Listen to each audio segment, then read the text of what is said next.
check. Greetings, everyone, and welcome to this Orioles BirdWatcher special presentation, where tonight we will be watching a retro game, where the Baltimore Orioles will be taking on the California Angels in a game from June of 1989. That's right, the Orioles' famous 1989 Why Not season, where they nearly went from worst to first. They'll be playing the Angels with Jim Abbott, a legend of the game, will be on the mound for California. Folks, here's the deal right up top. My name's BW, at least that's my handle, BirdWatcher for short, if you can follow. Normally this channel is dedicated to live coverage of modern Orioles baseball. I just finished my first season. I covered all 162 games, and yes, the 2 postseason games, of which there's not a whole lot to talk about. The plan is to continue to do this, to be an alternative source for following the Orioles here on YouTube. And after one season of doing this, it's been some fantastic feedback on a channel that's grown from absolutely nothing into something. But we're making some, I say we, I make a bad habit of that. I will be making some adjustments in the offseason to give an even better display presentation for those that enjoy the content. But I am in the offseason, and admittedly, ever since the last Orioles game in that dreadful postseason showing, I took a bit of a hiatus. But we did do this retro game thing 2 weeks ago, and that's the plan every other Friday until spring training. We're going to get together, watch an old game, and talk about the Orioles currently as things stand. Before we get started and hit play, let me do my due diligence and give a shout out to the uploader of this ball game. Again, this is the Orioles at the California Angels, June 22nd, 1989. This has been uploaded by an Oriole fan, I would assume, because the avatar is of the front of Memorial Stadium.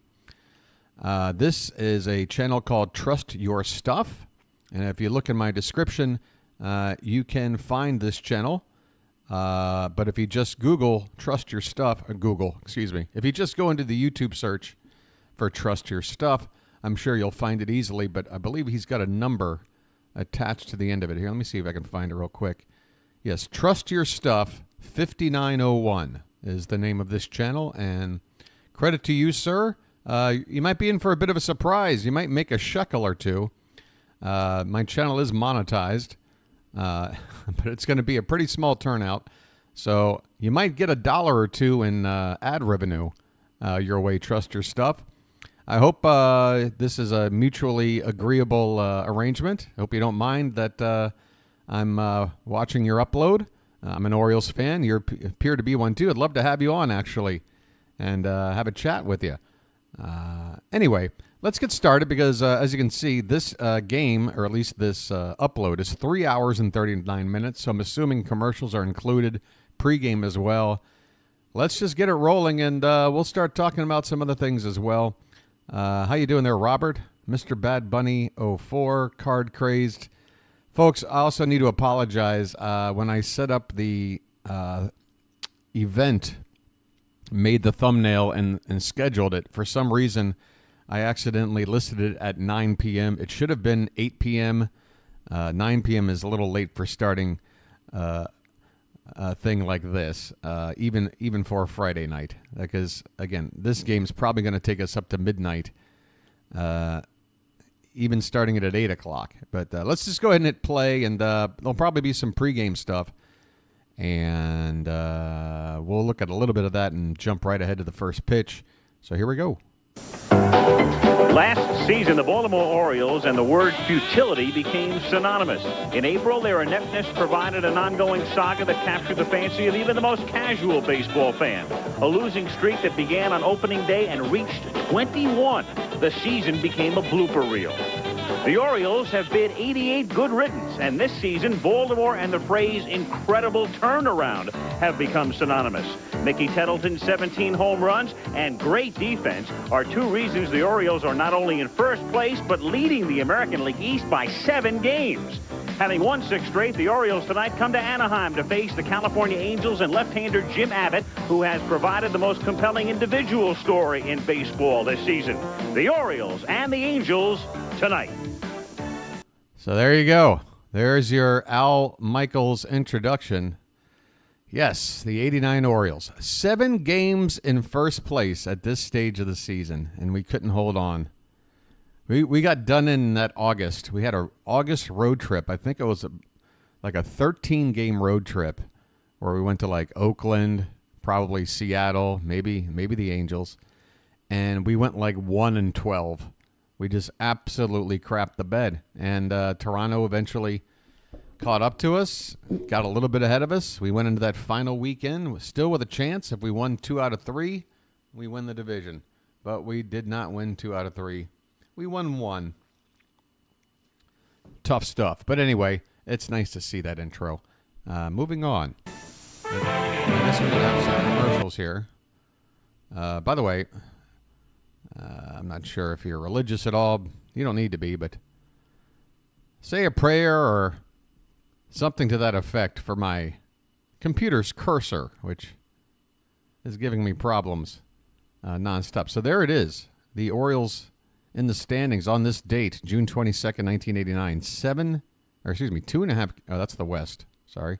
7 games up on both the Yankees, Blue Jays, and Red Sox. Record of 40-28. Remember, folks, this is the same team the previous year that lost the first 21 games and I think wound up losing, like 109, 112, something like that? 114, I'm not sure. It was a bad year. But worst to first. There's Tim McCarver. Well, folks, you can't have everything. We're going to have to put up with Tim McCarver. We're going to have to tolerate Tim McCarver. There's Palmer. Whenever he's had an opportunity to fill in on network TV, he was always there. So Brian Holton will be on the mound. Wow. We're not exactly getting our ace of the staff for this game, are we? Brian Holton. Vague memories of him being in the Orioles rotation. So Abbott, a 6-4 record, 3.59 ERA. Holton at 2-5, 3.88 ERA. I believe Holton was a right-hander. Jim Abbott for the Angels.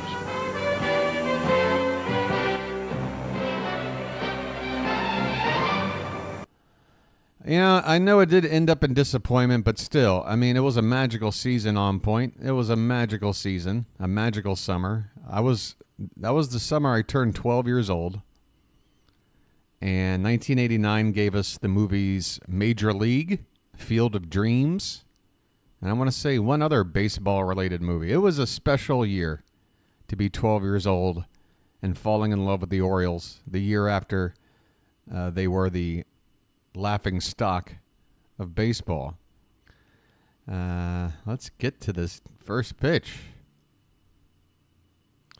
So, by the way, folks, I've already decided upon next retro watch party's game. It's going to be a 1991 game from June or July against the Toronto Blue Jays at Memorial Stadium. Remember, 1991, the final year, the Orioles played at Memorial Stadium. So there's a few things working for that game. I put up a poll last time for you guys to choose, but this one just stuck out to me. I had to pick it because you got last season at Memorial Stadium. You've got what is it? I had another reason. Oh, it's a Sunday night ESPN game. So John Miller is doing the play-by-play. So we'll have John Miller to listen to, calling an Oriole game. It's always nice. What was this? What is your answer to the question in chat, BW? What is the question? I'm sorry. I'm not even paying enough to chat. I'm not paying enough attention to chat. I don't even see a question.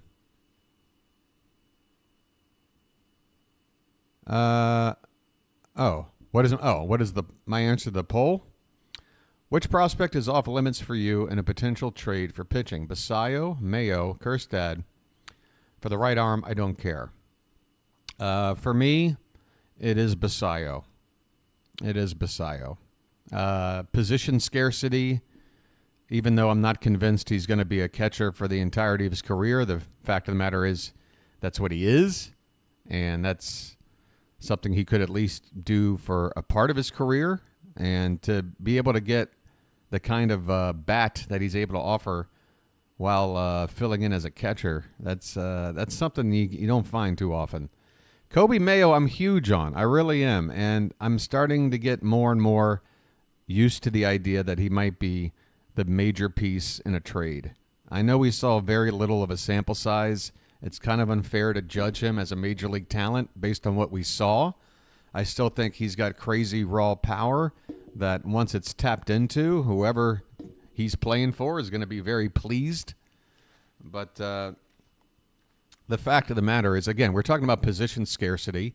He's basically a corner infield, and third base may not even be where he is ever going to play. So basically, you're talking first base DH. We just re-signed Ryan O'Hearn for another season. Mountcastle is still with us for this year, unless we trade him, and then next year I think is his final year. I think I got that wrong before, by the way. I thought this year coming up in 2025 was his last year before free agency, but I looked back and apparently it's 2026 we have him until.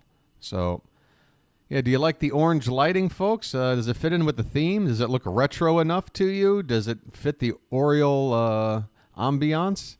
I'm glad you like it because guess what? I did absolutely nothing to create this look. This is just what it looks like when you have a cheap built-in laptop camera, no additional lighting, just sunlight poking through, and a yellowish painted wall behind me. That is what's giving you that effect. But anyway, yeah, I think Basayo, but I really didn't want to answer that so quickly because I don't want to influence other people's answers. But the one thing I will say is that there are guys out there that people don't want to see let go. Nobody's saying for the right arm, I don't care, which I find interesting because if it is the right arm, why would you care? Anyway, all right, let's get into this. Sorry. By the way, I have absolutely no idea about the outcome of this game. This looks like typical Anaheim Stadium back in the day before they put in the rocks and all that crap, which is to say a bunch of empty seating. Clay Holmes signed with the Mets. All right. We've got a report coming in from Fitz. Holmes, you know what? Let's just go ahead and hit the play on here. Just keep it muted until we need to. Clay Holmes, I heard a little bit of scuttlebutt that the Orioles might be interested in Holmes. I'm happy that we did not get Clay Holmes. And it's not even due to the fact that he was a Yankee or the fact that, he was relatively ineffective down the stretch. I'm happy Clay Holmes isn't coming to the Orioles because that's the a-hole that beamed Heston Kjerstad in the ear. I don't know if you guys... I know you guys remember Kjerstad getting plunked in the ear. I don't know if you remember that was Clay Holmes on the mound. Hey there, Book Doc. Anywho, here's the Orioles lineup. Leading off playing center field, Mike Devereaux. Phil Bradley is in left field. Cal Ripken Jr. is at shortstop, hitting third. Mickey Tettleton, Fruit Loops, right where he needs to be. In the cleanup spot, doing the DHing. Randy Milligan is at first base, batting fifth. Bob Melvin, who has gone on to have quite the managerial career. He's doing the catching for us here in 1989. Joe Orsulak is out in right field. Smoking Joe O. Craig Worthington is at third base. And Billy Ripken, brother of Cal, in the Keystone combo at second base. For the... Oh, boy, that is not a flattering photo of Joe Orsulak. I got to be honest. And there's Billy. All right. For the California Angels. Oh, that's another movie from around this time. The Naked Gun. Maybe Reggie Jackson is on this Angels team? Just kidding. We have, I'm going to guess, Chili Davis in left, Rondell White in center. Who is that? Washington. Is that, God, I can't remember. Dick Schofield at short, Wally Joyner at first, Lance Parrish behind the plate. I'm not sure who Howell is. I'm not sure who Anderson is. Can't quite remember, but we'll find out here shortly. Chili Davis in left, Devon White, who made a fabulous catch last night in center, and Claudell Washington in right. Claudell Washington, the infielder Jack yes. Howell at third, Dick Schofield at shortstop. Johnny Ray has been scratched because of a sore toe, so Ken Anderson makes his Okay, well, that makes sense. So Ken Anderson. first major league start. First major league start for Anderson. That's why I don't know who the hell he is. Second base. Wally Joyner is at first. Lance Parrish, signed after the 1988 season by the Angels, is back of the plate. And on the mound is There he Jim is, Abbott. folks. A lot of people thought he would wind up in Double-A, maybe Triple-A when spring training commenced. I asked him if he was... As a child, I was just absolutely... I looked at Jim Abbott as like how somebody my age today, or my age then today, would probably look at like a comic book superhero.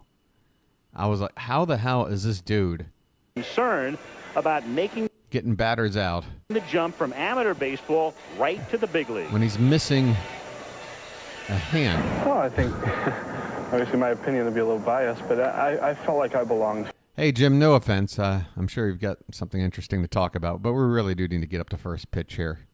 Let's get cracking. All right. Looks like Devereaux's ready to stride up to the plate. Here we go. Like that, the guy. You got Al Michaels, Tim McCarver, and Jim Palmer in the booth for this. How you doing, Scott? Or On Point. How you doing? It'd be great to see Nola Ryan pitching against the Orioles. I'll look for that, Seeley. It would be quite the needle in the haystack, or 1 in a million shot. But I will look for Orioles Rangers. I guess it would have to be up to what? What was this last year? 90? Maybe 91? So there aren't too many games you can find before like 86, 87. So you've got a kind of a small window. You can find them up to the late 90s, but of course Ryan had retired by, again, like 91. That got moved. All right, Mike Devereaux back coming out up to of the his turn plate. Early in the year was Jim Abbott. So when they had a rain delay or a snow out like they did in Chicago, Abbott got moved back. And here we They got go a chance again to with the do his cursor first already. Win, a 3-2 win Oh, right God. over these Orioles right here in Anaheim back in April. I didn't even get to first pitch. So here we go in the twilight. Come on, you and cursor. It's obviously a very tough time of day for the Jeez. hitters as Mike Devereaux stands in the shade, looking wonder if I out can, at Abbott make this in a the little larger. sunshine and the batter's backdrop in bright sunshine at about 5:14 And here we go. in the afternoon. So Devereaux First pitch is starts in there. the game by taking a strike. Devereaux came up Take to that the volume down a little bit. played briefly with the Dodgers in '87 and in '88. Orioles in their road grays. Delta Baltimore in the Got deal that sent Mike big Morgan to Los Angeles. Strike two's in there. It's that cliche about Or the Angels in the 70s. Yeah, you're not going to find too unless it's like playoff games, World Series games. Finding a regular season game from the 70s, there might be a handful. And I don't think any of them are Oriole games. Mike Devereaux, after falling behind 0-2, hit by a pitch. All right. And no damage done. Got him on the foot, I guess. Take your base. Yeah, right on the instep. And Devereaux trying to get out of the way, takes it on the foot, Perfect. trots to first base. Doesn't even hurt. So Abbott, who's not afraid of pitching inside, either with his fastball or his breaking. Now here's something I'm interested in. How effective was Jim Abbott in holding base runners?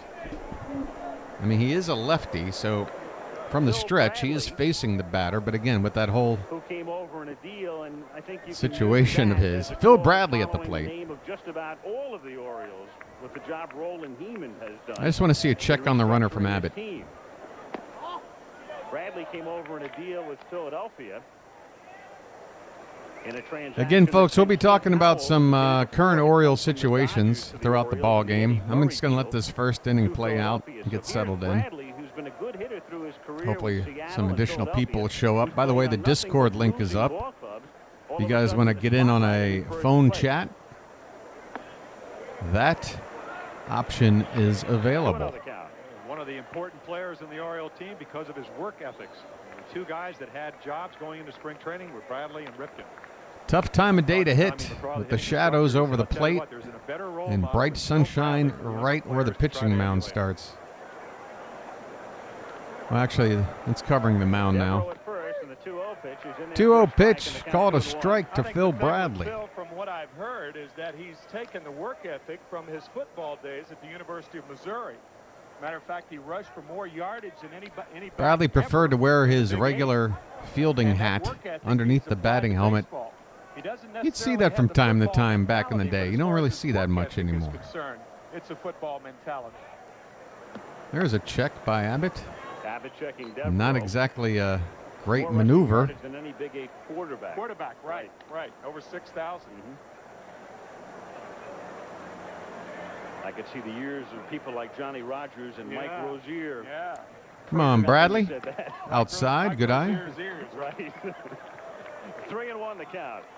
And Billy Sims. So the leadoff man is on here for the Orioles. Top of the first, Devereaux reaching on a hit by pitch. Phil Bradley with a hitter's count. Chance for the Orioles to do something here in the first. Category too. Yeah, you tend to think only of Oklahoma and Nebraska. You forget about the Kansas. And there goes Devereaux. At least it sounded like it.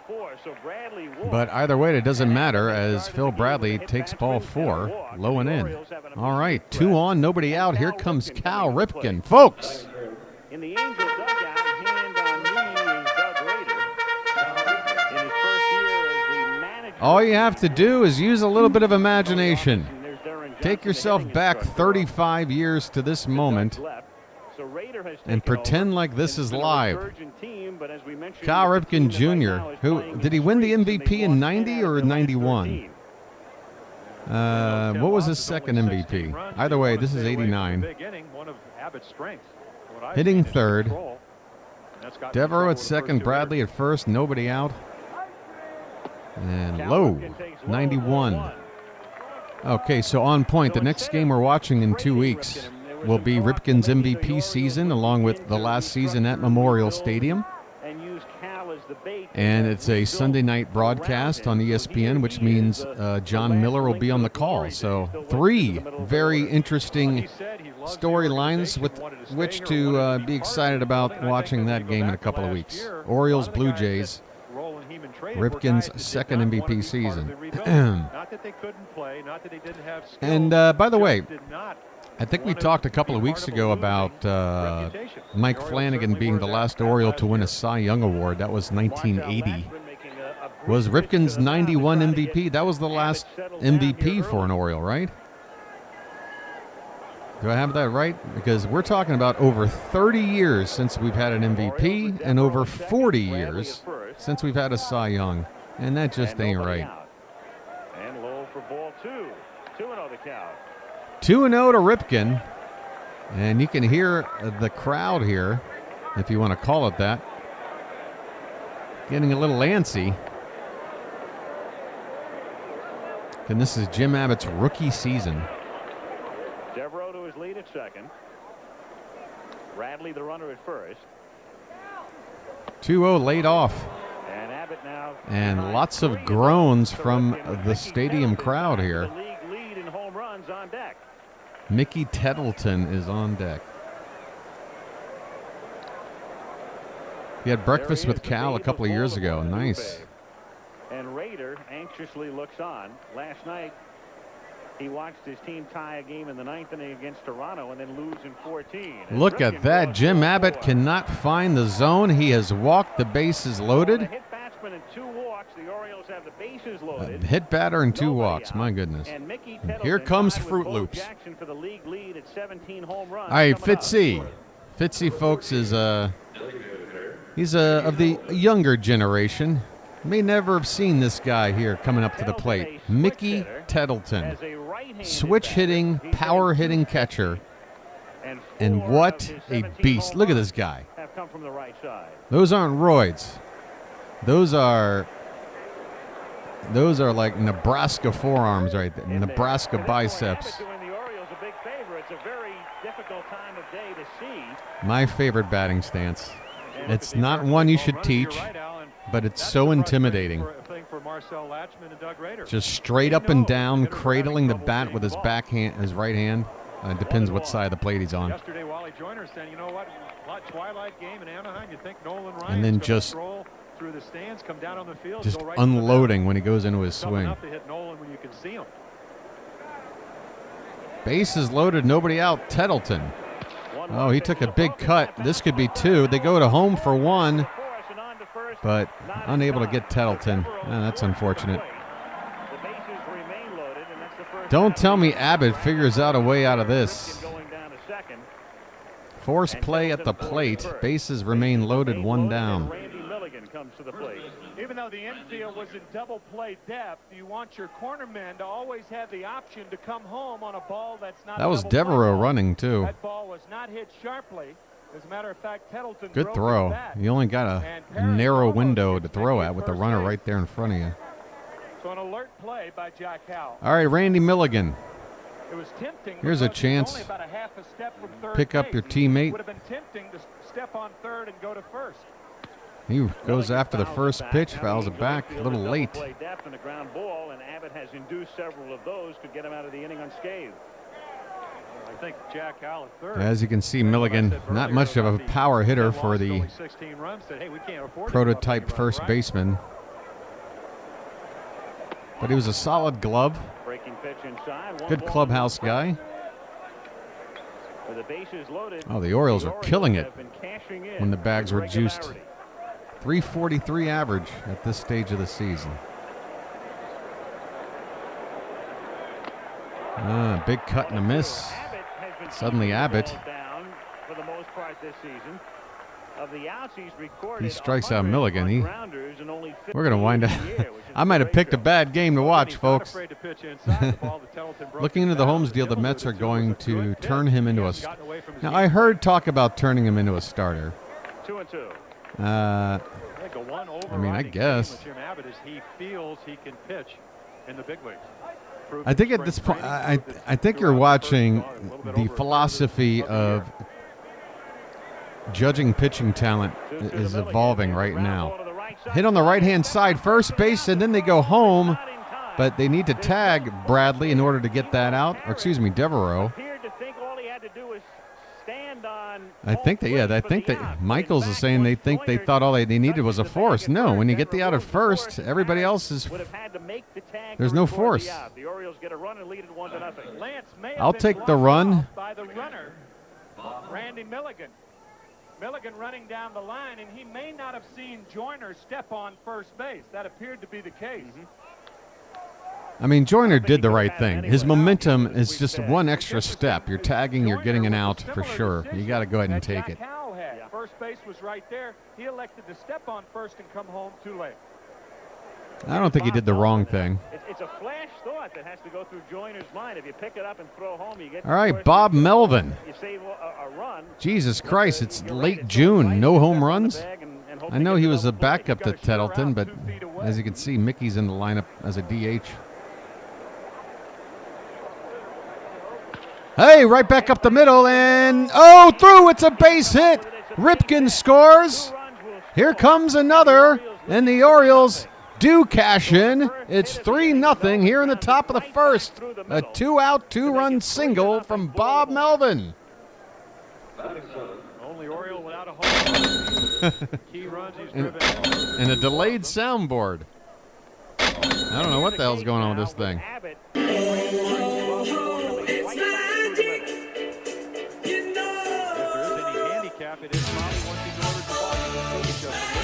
And look at that. That was an example of Abbott unable to get the glove back on the left hand in order to potentially catch it. Not saying he would have. Not saying if he's, a pitcher with two usable hands that he makes that play, but you have to think what might have been. Orsolak gets one high in the air, deep to right field, looking up Washington, and he makes the catch up against the wall. Smoking Joe, look at that mullet. My goodness. nearly made it a 5-0 ball game. 3 runs on just 1 hit. I'm gonna do it. We go to the bottom of the first. The Orioles ahead 3-0. I'm the one who has to look at myself in the mirror every morning. Oh, So God. before I Speaking lose of another balding. hair- Oh, that's unfortunate, sir. Just give up on life. How are you going to live with a bald spot like that? All right, so there's your Angels lineup.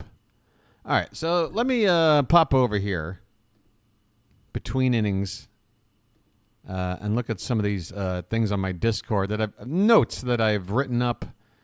First of all, this tweet has made the rounds over the past couple of weeks, and excuse me for how small it is on your screen. But what you're looking at is a list of all major league teams and how much money those teams have spent in free agency since 2020. The Dodgers are at the top of the list with well over $1 billion spent. Both the Yankees and Phillies have spent into the billions. And very last place are your Baltimore Orioles. $57.9 million, okay? That's just to say, hey, we got some money, all right? I'm not looking to spend money just because we got new ownership and just go, yay, it's like a shopping spree. You know, just grab a cart, take what you want. No, we still got to be smart. But I'm going to be very upset if we don't get some real talent in this offseason. Anyway, folks, I'm just going to go right through this. We'll start with one of these positions. Don't mind me, folks. I'm in an analysis fantasy GM mood. This stuff will be good for referencing on the next stream. Hey, that's this. This is my wish list for what I feel are the places that need additions in this offseason. A starting pitcher 1 or an ace, a Burns replacement, whatever you want to call it. Another pitcher in the middle of the rotation, a 3 or 4 guy. And then a right-handed outfielder, corner outfielder, and a left-handed bullpen arm, and a number 2 catcher. Those are the wishes. Now, we'll go over each of these positions in intermittently between innings. Okay, here we go. Let's get it right back up to the game here. All right, Bradley in left, Devereaux center, Orsulak in right, the Ripkins up the middle, Worthington on third, Milligan on first, Melvin behind the plate, Brian Holton on the mound. And there he is, 2 and 5. Let's get going here. For the Orioles on May 21st, record 2 and 5 is not So very good. Claudel Washington, who made that catch on the Orsulak fly ball to the wall to end the top of the first, will lead it off here in the bottom half of the inning. On a split finger fastball. Who is it?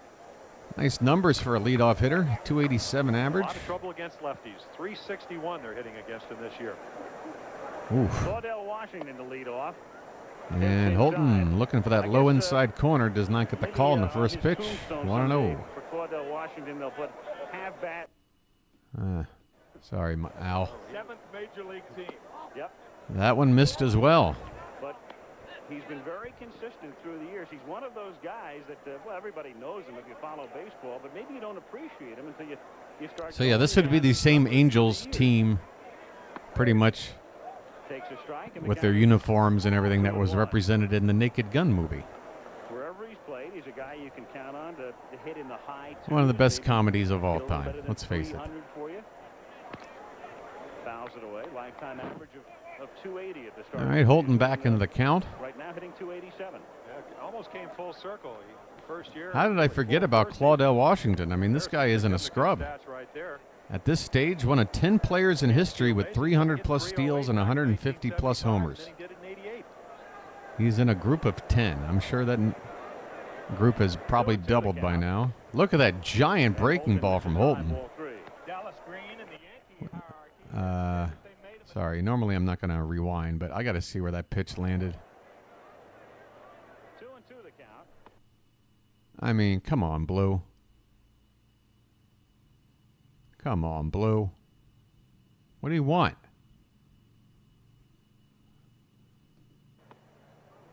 And Holton misses high mistake in not signing Claudell Washington. Darren Johnson, the hitting Now the volume is too low. Angels, talking Where's about that sweet spot? what he's had other than with his bat. That one is hit hard down the right field corner. Going foul. Souvenir for somebody. Oh, very hard. Some nights he will hit 80 miles per hour on the radar gun. So not Hey, overfouling, Fitz. Which means he's not going to get inside. What's going on with your Red Sox, buddy? He can establish that outside Every corner. time I'm logging in, look at the hot stove. Split finger foul. The Red Sox are looking at signing another big. No, that ball was crushed. Devereaux, though, got room out there in center, makes the catch. 385 feet from the plate. So Washington twice gets good wood, but to no avail. Frank Robinson. There's Frank. Over last year, How you doing, Frank? season, when the team was 0-6, Yeah, so Fitz, you tell me, man. Should I bring you on? Because reached 20 how much of this are you buying? over the course of the And how much of this is, I mean, I feel like the Red Sox right now are setting up their fans for disappointment in 89. because they are linking themselves to just about every big name out there. Juan Soto, sure. Corbin Burns, why not? Trade for Crochet, okay. He got an opportunity to lose 6 of those 100. Sasaki, why not? I mean, you can't have them all, Fitz. You can't have them all. What's going on there? Senior, fired last year, Oh, Kyle Ripken Sr. is smoking. was asked to come My man is smoking in the dugout. Do you see the smoke coming out? Ah, God, it's classic. Folks, it's the end of an era. My man is smoking. fired last year, went home, relaxed. And look at that. It's just, he's like a dragon. Just intermittent smoke coming out of his nostrils. Oh, my God. And there is Cal Ripken Sr. Well, hang in there, Fitz, because right now Went home, relaxed. I'm too busy enjoying the sights right here. I think the Orioles will wonder Cal whether Sr. they would accept or not. sneaking a smoke in the dugout. Decided to. Ground ball to short. You know Junior's making that play. Throws out Anderson. So 2 down here in the first inning, and that'll bring up Devon White. Devon White. Twilight game here in Anaheim, and some other scores this afternoon. Hey, Greg Cadaret. Wynn and Cadaret, who comes to New York in the Henderson deal. Greg picks up the victory. Sean Hilligus, the loser. Don Mattingly hits 2 home runs. Yeah, Fitz, again, I'm not even trying to rush to get you on. We could, it could be a half hour from now. It doesn't matter. Home run, so Deere is now tied with Rob Deere with a home run. for the league lead. I'm sure the other 3 times at the plate he struck out. White takes outside. All right, Devon White 1-0. up there with 2 down, nobody on. Devon White, an emerging star, great speed, fine hitter. His best years are probably with Toronto. There's that big breaking ball from Holton. Can't find the zone, though. In deepest, darkest center field here in Anaheim, and reached about 1.5 feet over the Folks, fence. once again, big shout to Trust Your Stuff. That's the YouTube channel that's uploaded this game. He didn't prevent it from going out. Be sure to check out Trust Your Stuff's channel. Give them a subscription. I did. Give them a like. I did. So he could do that. Wow, look at that. And you wonder why. God. It's just so miserable to see a... I mean, look. Put some color up there at least. You know? How Lyle, I've been doing this very unpleasing well is with Mike this Manning. empty-ass ballpark? Been around as long as Bert, you know how to throw them. What art? That's a can of corn. Popped up. Worthington and Ripken both there. And Craig Worthington camps under it, makes the catch, and the inning is over. Brian Holton doesn't exactly look electric out there, but California, nothing. one hard-hit ball. Message and a word from our ABC station. 3 up, 3 down, bottom of the or top of the second coming up. Melanie Shatner. Is that a relation to William Shatner? Who the hell is Melanie Shatner? And why are her shoulders so sharp? I don't know.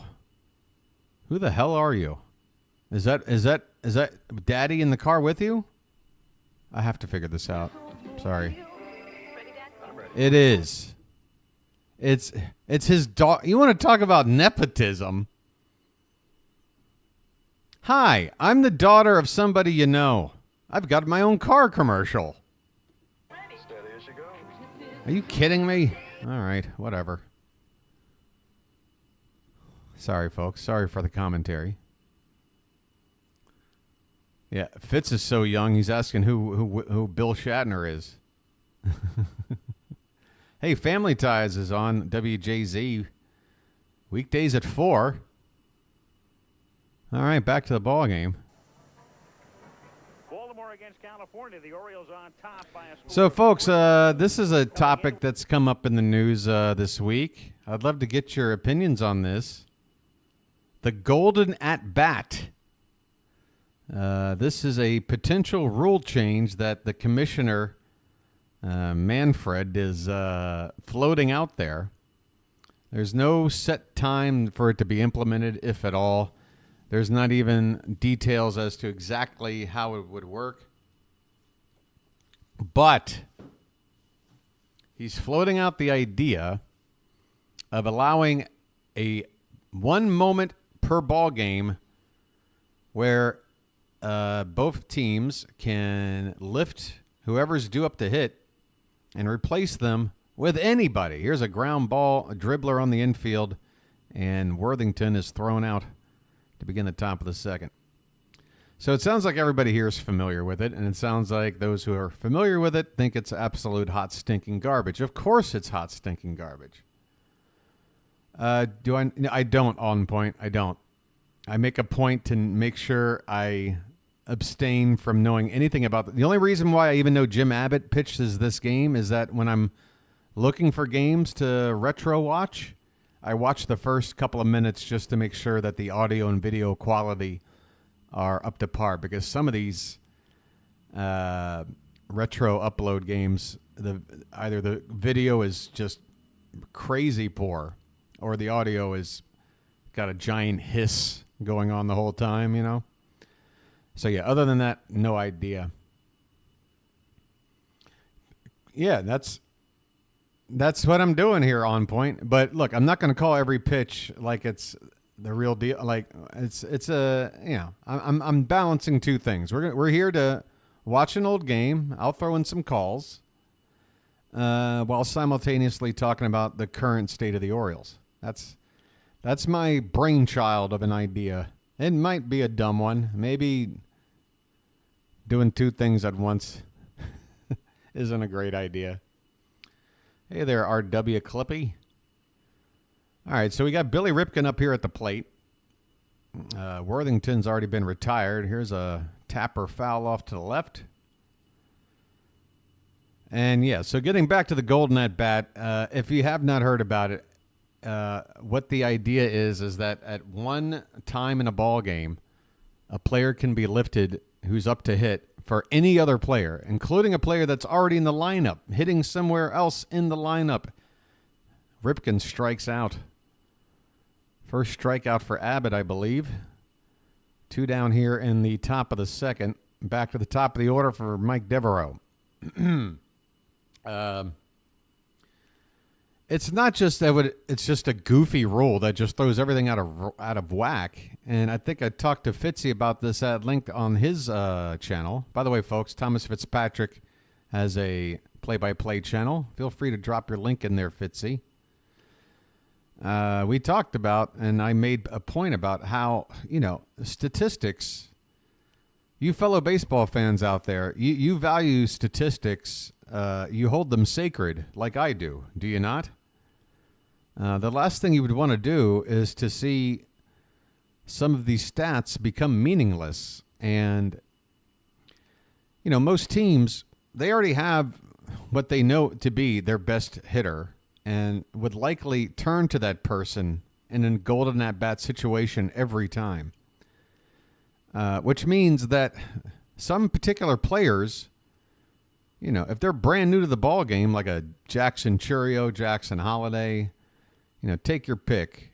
A player that just got their career started and they'll probably be around for another 16 years. Well, let's say they're designated their golden at-bat guy from an early age and go 16 years getting potentially an extra 162 plate appearances a season. And if you're going with like a 280 average over that course of at-bats, you're adding like an additional 550 at-bats to your career total, which would turn a guy who, say, ends his career with like 2,800 at-bats and a borderline Hall of Famer, but not necessarily making it, to one that would be a slam dunk. And the only reason why they're a slam dunk is because they were afforded like an extra 2,000 at-bats. And by the way, Devereaux strikes out looking in the inning. We go to the bottom of the second. The Orioles lead it 1-0. Yeah, it's just, it's silly. And then you look at it from the other end of the spectrum, which is, relief pitchers, particularly closers, because you would have to imagine that this gimmick would be implemented most often late in the ball game against a closer. So closers now wouldn't even, yeah. I know, Fitz. I began this whole chat with, I doubt it'll be implemented, but, we need something to talk about. Hey, look, Oral Hershiser's in an ad with a minor league team that looks an awful lot like the Mets, but aren't. Hey, look, I think that was Francisco Alvarez. What is this? Oh, my God. This is still technically the 80s. Yeah, I could see all these future Mets. Oh, no. I see a black cat showed up, and that's bad luck. Hey, Melanie Shatner, everybody. Are you kidding me? All right. Let's get back into this. Right. So, folks, long story short, if this golden at-bat thing gets any kind of traction, you got to vocalize. That is a line in the sand for me, okay? I am barely able to tolerate the ghost runner rule. I'm happy that they're smart enough to at least dump that idea for the playoff games. But I do understand that, I don't know. I hate seeing players get injured, but hey, Wally Joyner's at the plate. Brian Holton on the mound. First pitch there is a strike. What's that say? Yeah, that's basically the idea, is that Major League Baseball is looking for a viral moment to happen every game. Every game, they're going to want you to see a guy throwing triple digits going up against the best hitter on the team. But here's my retort. Those moments are special because they don't happen every game. If you make it happen every game, it is no longer special. I don't know why that very basic logic is overlooked by the people who are interested in implementing this rule. And that ball is tagged to right. It's going to get down for extra bases, I think. Yeah, that's a fair ball. Might be a triple. Orsolak finally gets it in. Joyner only just now getting into second base. Come on, Wally. Where's the hustle? You should have at least been rounding second and thinking about third by the time that ball came in there. So Joyner doubles down the right field line. It's a hard sun out there in the outfield. Oof. Right on the chalk, it would appear. And you can see a little chalk pop up. Hey, folks, this game is coming at you at glorious 16p. Brian Downing, the Angel DH. Yeah, and Fitz, I would add that, to me, a special moment like Trout versus Ohtani to decide the World Baseball Classic or whatever, that is special. But you know what else is special? Tony Womack getting that double off of Mariano Rivera in the 2001 World Series. You know what else is special? God, what was that kid for the Braves that drove in that run to beat the Pirates in one of the most exciting playoff games ever? Was it Lonnie Smith? No. It was somebody even lesser known. Either way, sometimes the hero is the person you never heard of, and I find those moments to be just as special. You know? So let's say you got a situation, 2 out in the 9th inning, tying run at second, winning run at first. And, you know, you'd love to bring up Ohtani, but instead it's, gosh, I don't know. What would the Orioles, I don't know, Emmanuel Rivera is due up. And then Rivera jacks one out. I mean, it's still special. It's still special to me. It's real to me, damn it. Downing grounds out. Joyner takes third base on the play. So the Angels with an opportunity here to tie up the ball game without the benefit of a hit. Chili Davis. Just another name that belongs in baseball, doesn't it? Chili was a switch hitter, right? And the first pitch, that's a tapper back to Holton. He's got the runner at third in the rundown, and he will be tagged out. Lovely. Sorry about that, California.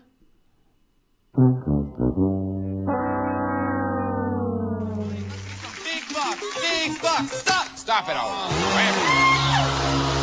Brian Holton using his noggin. Gets the comebacker. And immediately looks over to third. And before throwing, that's what you do. Run toward that runner until he starts going somewhere. Make that throw shorter. Well done by Holton. And that's a rally killer. Here's Parrish. Lance Parrish. Got that eye black on, looking good. So, yeah, folks, golden at bat, just whenever anybody brings it up, tell them hell's to the no. Tell them BW sent you. Wally Joyner looks like Ferris Bueller. Hey, bada, swing, bada. Now let's do that here to Parrish. Hey, bada, swing, bada. Oh, Kennedy, swing, bada. How you doing, Derek? Oh, that reminds me. Derek's got the binoculars.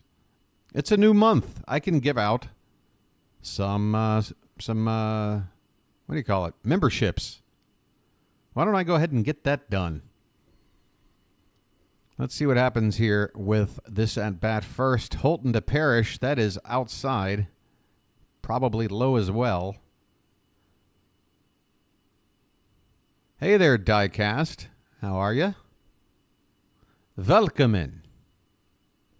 We are watching the Orioles play the Angels. The Orioles with a 1-0 lead. And a big breaking ball. That ball is going to be hitting the hole by Cal. Is he going to get a play? No. But Cal almost found an out where no other shortstop would have ever found one. You just saw the range of Cal Ripken Jr. and why that 6'5" frame of his, or whatever the hell he is, works so well when you've got the agility like that. Nobody else is reaching that ball while still staying on their feet. And Cal nearly got the force play at second. You see that fits. You see what that Legend Hall of Famer just almost pulled off. Oh, this was your 19th birthday, Diecast. I had just turned 12 1 month prior. So you're 7 years older than me, which makes you 54. How you doing, Diecast? Hey, you're only 10 years away from that Beatles song. Will you still need me? Will you still feed me when I'm 54?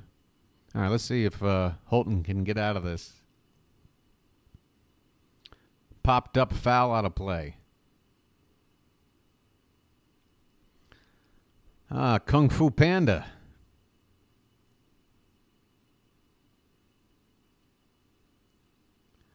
I'm still new again to baseball, and I detest the proposed rule. Yeah, Froggy, yeah, I mean, there you go, folks. Even people that are new to the game think it's an absurd idea. So, yeah, golden at bat, it'll never be talked about again.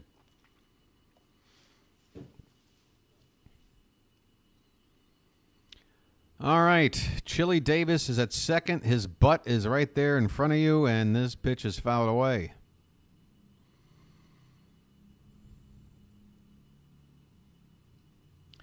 We'll be bringing up another topic here in a second. And of course, you guys throw out some topics my way. Ask me some questions. Let's interact.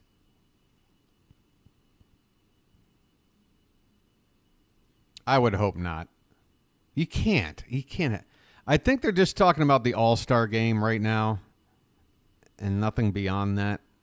Here's another big curveball fouled off to the right. Off the tarp over there.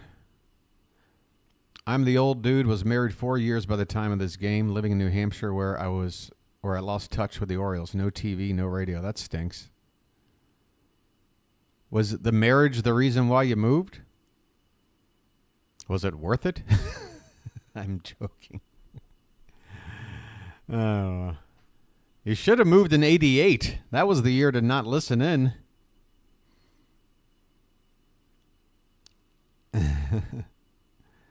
All right. But this particular game, Book Duck, you might have caught it because this is an ABC like Saturday game of the week. Fitzy just had typed something and then retracted it. Fitz, what are you ashamed of? We got a 2-2 count. Wow. A rare chance to see that on the screen. 2 down, Chili Davis at second. And the pitch, another big curveball swung on and missed. And Holton gets the strikeout.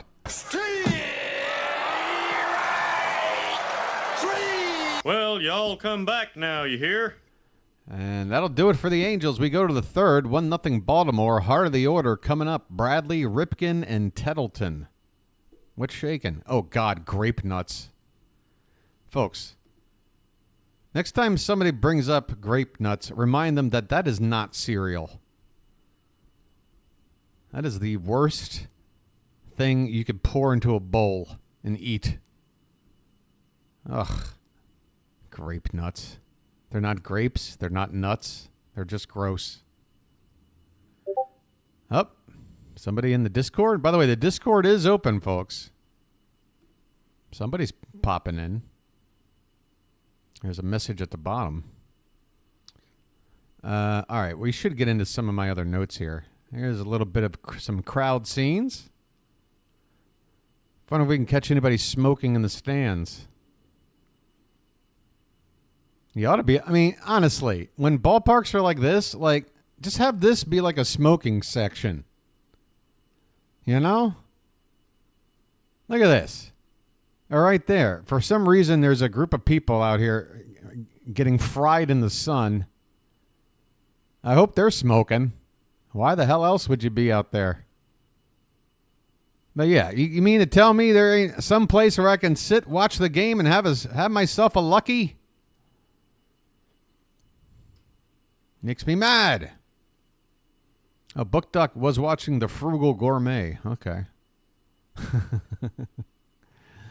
All right.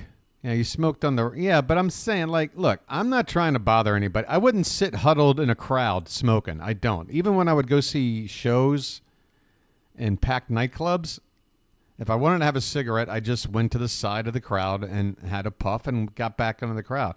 I'm a nice guy. But damn it, I want to be able to sit down and watch a ball game and have a lucky. I want my own section.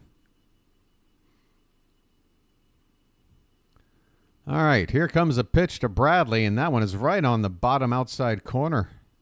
Tough spot there for Bradley to do anything with that pitch. All right, what are we about to get into next here? I think I need a lucky. I know. Comebacker to Abbott. See, there's that athleticism. One hand is all you need, folks. This guy is a major league pitcher, and fielding baseballs hit back to him with one hand. Hey, Bert Blyleven. How you doing, Bert? All right, and now you want to talk about a tough moment to come up to hit. There is just one little patch of sunlight, and that's right where the arm is going to release the baseball. So that ball is coming right out of the light into the shadow. In Romania, you can't even smoke indoors? Well, what do you got to do? Straddle the fucking doorway? I'm sorry, I just cussed. I forgot I'm doing this channel. I'm not on my other channel. Sorry for the F-bomb, everybody. I've gotten used to being back on my other channel lately, and I've got a potty mouth. Sorry. Ripken takes a pitch low. I see people sneaking vapes and get it. Yeah, that's true. Vapes you can probably get away with. Every once in a while you smell some weed. That's probably me, RW. I was ballsy about smoking weed in public back before, laws started to make it a little more lax. Hell, I might have been the last person. I remember me and my girlfriend at the time, back in 2000. I just graduated college. There's ball four to Ripken. And we went back up to my home, my childhood home, where I visited my mom. And we went into D.C. because she wanted to check out D.C. We went all the way down to the Washington Monument. And at the time, there was pretty much absolutely nothing else around the monument except this little makeshift stage. It was like a wooden structure, maybe a stage 5 feet off the ground. I don't know. It looked like maybe two huts put together, relatively small. But I had a joint on me, and I'm like, how cool would it be to smoke a J right here on the Washington Monument, right here on the National Mall, with this view, the Capitol, the Lincoln Memorial, the whole schmear. And we did. We sat there and smoked a J, hanging out on that little structure right there on the maybe 20 yards from the entrance into the Washington Monument. We're just token up. I mean, nowadays there's a camera pointed at every square inch of every part of downtown D.C. We probably would have had cops jump on us before I got my third toke. But we got away with it in 2000. Might have been the last joint ever smoked there. I don't know. Or maybe they're smoking them there all the time now. I don't know. Here's Mickey Tettleton. Trains, parks, wherever. Now I'm a hermit. Smoke alone. Oh, God. You reminded me of my scariest getting caught smoking in public story. Also happened. This would have been 99, but very close. This was my last year of college. I went to University of South Carolina, got a degree in media arts. Worthless degree, meant nothing. But at the time, I was able to join a production crew of, there's ball four to Tettleton. He'll take first base. A production crew of other students from the University of South Carolina that are interested in filmmaking were gathered together for a project from this guy named Mike Marino from New York City. He was making an independent film, and he was trying to, get a crew together, on the cheap. And obviously, us being students at the time, we were all doing it for free. What he was doing was providing a place for us to crash in his Manhattan abode, which was a 2-story apartment right there on Canal Street, I want to say, right across from the Gilda Radner museum or memorial or whatever it's called. Here's a high fly ball to right field by Milligan. Washington makes the catch. Cal will tag and go to third. And that'll put runners at the corners here for the Orioles, but 2 down. Father and son, Ripken and Ripken right there talking. So, yeah, it was a mutually beneficial arrangement. I got to get into a van with a bunch of school buddies, go up to New York City. It was my first time in New York City. But anyway, what happened was we were working on this shoot for actually a couple of weeks. It went past the scheduled, like, we had a schedule, and as often happens with film shoots, things weren't on schedule. Base hit in the right field. Ripken can walk home, and the Orioles make it a 2-0 lead. There's a bobble out there in the outfield, as Tettleton will get to third. So an RBI single there for, is that Melvin? So Melvin's driven in all three Oriole runs. Could you maybe throw up a scoreboard once an inning? Holy cow, how did people watch baseball? With zero information provided. What took so long for them to go, hey, you know what? Maybe when the score changes, we should at least tell people what it is.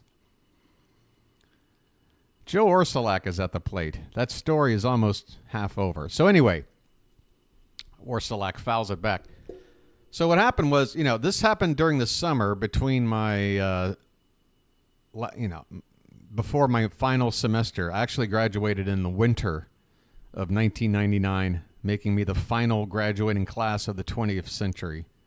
It took me 4.5 years to get my degree because I goofed off a lot. Here's a ground ball, shortstop. Orsulak will be retired. But the Orioles do add on a run. I think it's 3-0 with all three runs being driven in. We don't even get the score when we go to commercial. Holy cow. And this is ABC. This is network. Come on, people. I tell very convoluted stories. Anyway, we went past the scheduled time, and the school year was about to start back up. We're talking like mid-August, but we needed like one more week to finish shooting. But I could not afford to stick around. Some of us could afford to stick around. Some of us could not. And I had no way of getting home because I came with the people that drove the van, and they were staying. Anyway, this guy, Mike, who was pretty well off. I mean, he lives in a pretty swanky apartment in Lower Manhattan, and he's, financing his own feature-length film, which, by the way, never saw the light of day. Anyway, he was kind enough to get me a ticket on a train back home so I could be back to school in time for first day of classes. And because I guess it was such a last-minute thing, or maybe there was no other space on this train, I got to have my own sleeper car. So I was really excited because I'd never done anything on a train other than sit next to somebody else. Got a sleeper car. Had some weed with me, and I had this brilliant idea because once I had noticed that the toilet in my little sleeper car was one of those like vacuum toilets, where like you hit the button and it's just like this reverse suction mechanism. I had this brilliant idea that, if I just lit a bowl of weed, and then just immediately covered up the bowl, no excess smoke lingering, held in my hit, and then just leaned into the toilet and exhaled into it while hitting the flush button, then surely all the smoke will just get sucked up by this toilet and no one will be the wiser. And in fact, just to give myself a little extra wiggle room in case my theory isn't right, let me go ahead and line the crack of my door here with my coat and prevent any potential smoke from getting out into the little hallway there. Great idea, right, folks? So I started with my plan. I took a hit, exhaled while flushing, waited about 30 seconds, took another hit, exhaled while flushing. I think I took like 3 hits. And then I, put my little pipe away and said, this feels good. I'm on a train, sleeper car. I'm looking out the window, probably somewhere in the middle of New Jersey at this point. And about a minute later, I get this. Somebody smoking weed in there. Somebody smoking weed. Somebody's smoking weed in here. Somebody's smoking weed in here. Open that door. Open the door. Naturally, I freaked out. So, what do you do in this situation? You might be asking yourself as Claudell Washington swings and drills one down to the corner, but foul. Holy cow, that ball was crushed. What would one do in this situation? I did the possum strategy, which was I just got into my sleeper bed and pretended like I was sleeping and I couldn't hear this door knocking at like 125 decibels, 3 feet from my face. And about 10 minutes after the initial knocking on the door, the train came to a complete stop, and it was not at a train station. We were in the middle of nowhere. I look out I could feel the train slowing down. I'm looking out my window, and I'm like, we're not at a station. We're not in a city. We are nowhere. And then the paranoia hits you. It's like, oh, my God.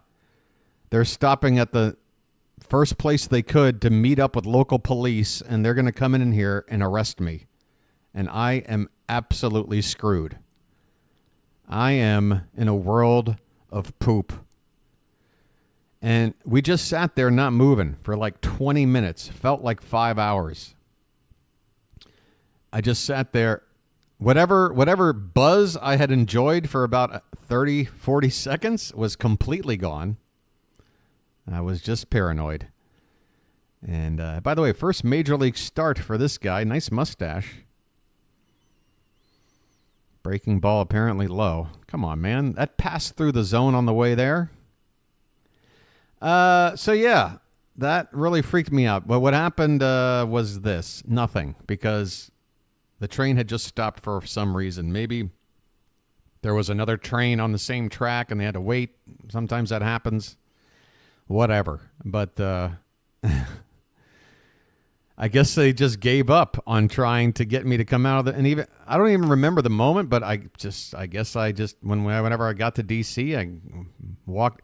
I'm willing to bet there was probably a shift change at some stop between New York and Washington. I don't know. I think it was about a 6-hour train ride. This one's popped up on the infield in the inning. Brian Holton has pitched 3 scoreless. We go to the 4th, 4-0 Baltimore. We're doing all right. Oh, so this is a Thursday night game. So this is a game on Thursday that started, if it was 8 o'clock Eastern, so it's like 5 o'clock start in the West Coast on a Thursday. That would explain why the crowd looks really, really small. Sorry for the boring story, everybody. Hey, look. Hey, there's a McMahon. Oh, it's his wife? No, it's Sonny Bono. Okay. Looking forward to where the Department of Education is going in the next 4 years. All right. Back to the ball game. Actually, it looks like people. You could tell people. The lower bowl is definitely much more full than it was when this game started. So people did eventually show up. They just had to wait for work to end. But yeah, I just think it's hilarious that I thought that I had this like scientific, this hypothesis that I was able to just eliminate any odor of weed if I just took advantage of this vacuum toilet. And yeah, it did not work. It did not work at all.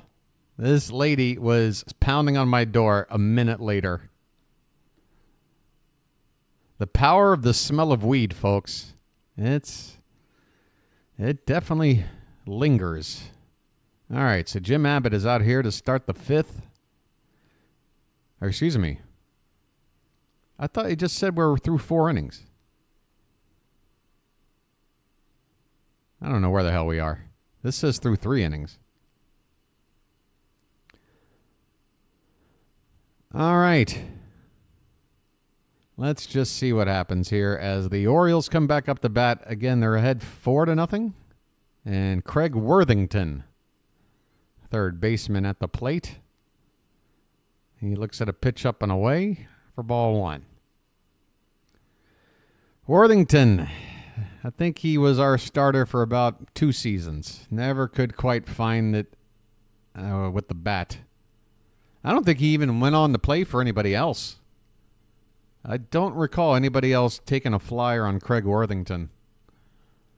If you guys remember him playing somewhere else, let me know. I have no memory.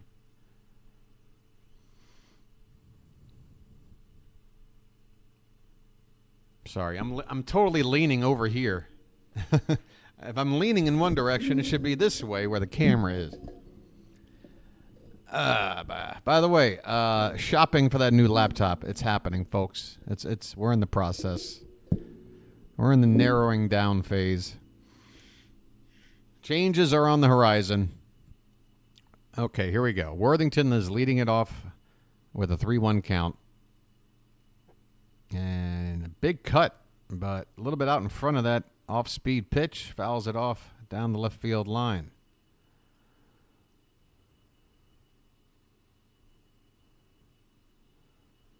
Weed smells like skunk to me. Oh, there's so many different varieties of weed smells, though. Some are very flowery.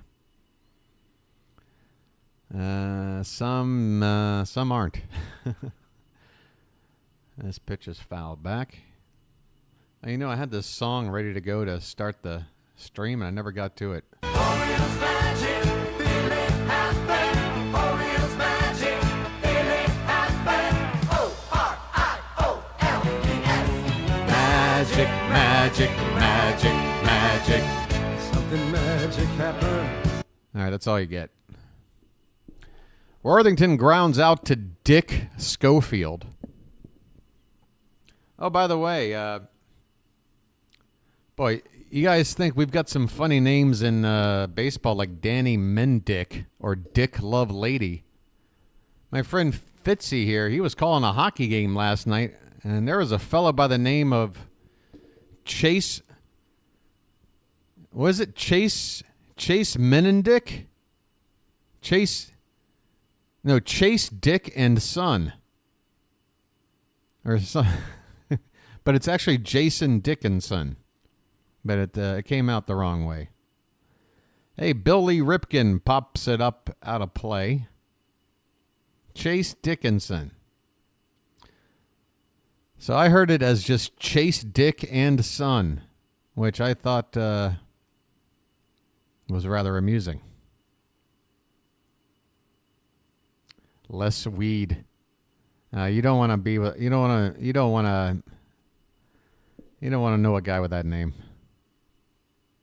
Yeah, that's not a good sign. My go-to name will always be, and boy, talk about topical.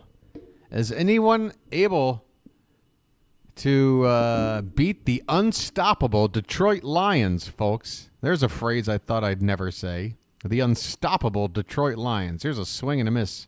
Billy Ripken strikes out. But back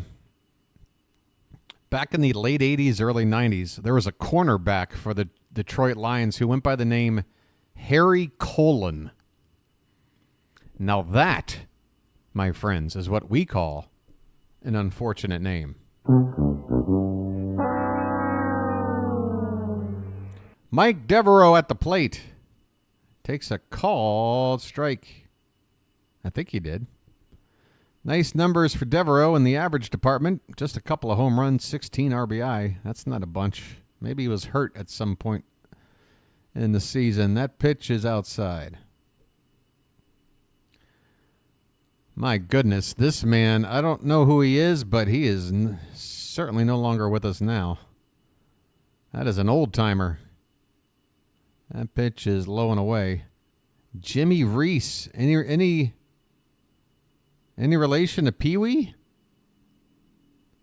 He's got a, I know there was more than Pee-wee Reese, right? There are a few Reese players, brothers. Yeah, this dude was definitely playing in the 40s.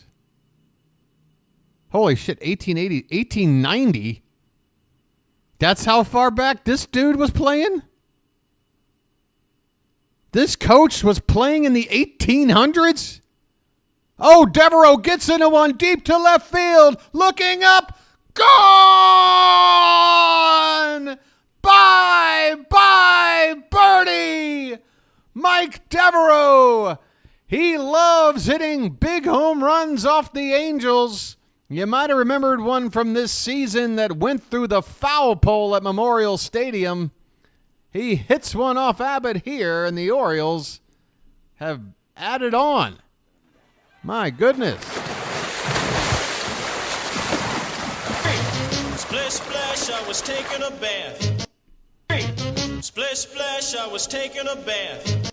Folks, Devereaux, ho, ho, it's magic. Devereaux.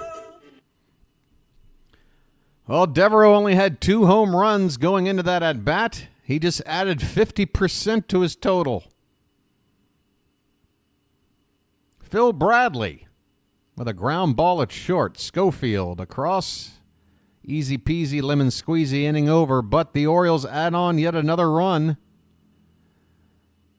Brian Holden has got himself a 5-0 lead to work with as we go to the bottom of the 4th. Hey now.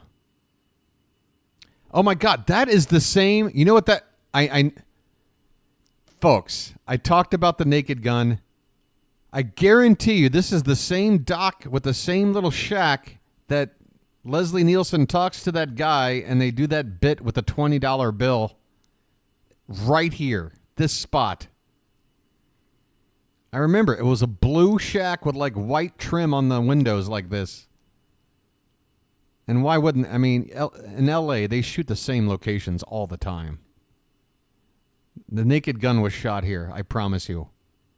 Okay, I don't promise you, but I'm very convinced. Hey, Kerry, you saw this in 89? Well, don't spoil the outcome, although we're looking in pretty good shape. Now, that guy kind of looks like David Letterman in his small part from Cabin Boy. If anybody remembers David Letterman in his only film appearance. Would you like to buy a monkey? Anyway, I digress. Sorry, folks. I go on tangents. Geo! Boy, that's the car everybody wanted. All right. Enough of this. Looks like Abbott's day's over. And he's getting some comfort. All right. He's getting a lot of comfort. Here we go. Devon White. Product 19. That sounds like a government experiment. White shows bunt. Brings the bat head back for ball 1. So, Kerry, you vividly remember this game? I mean, it was the ABC Thursday night game of the week. So, nationally televised. I've never heard of Product 19 cereal. That sounds scary.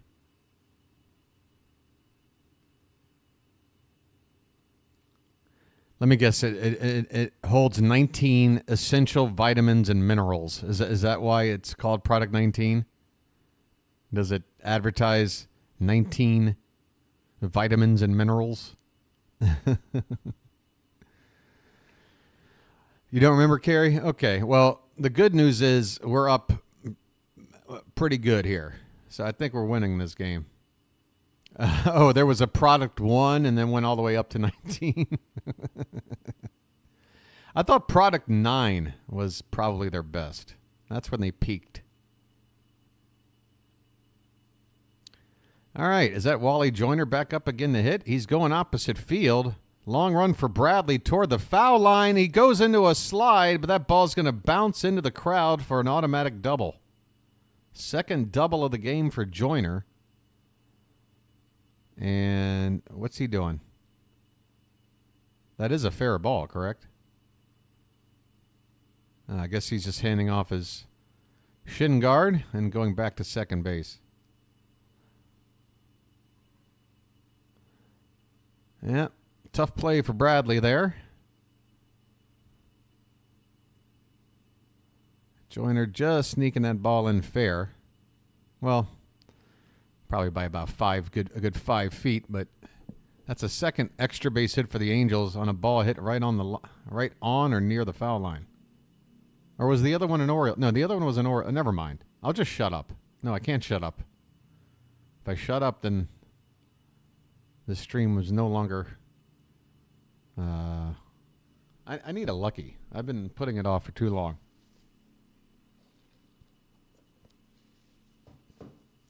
Never heard of... Has anyone else heard of Product 19? But I haven't. I have not heard of this.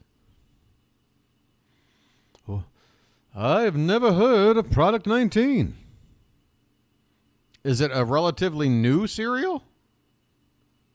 It was delicious. Oh, so it's not even around anymore. Was it like from the 70s?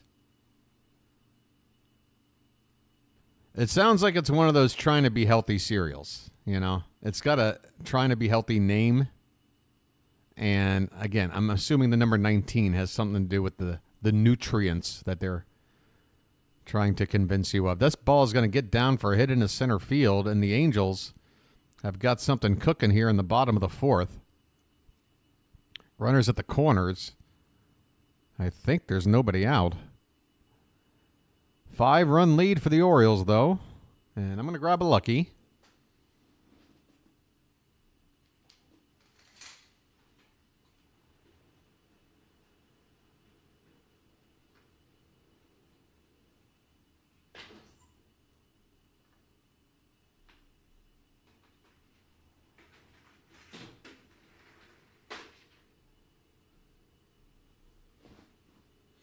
Hey, Fitz, you want to come on and have a audio conversation?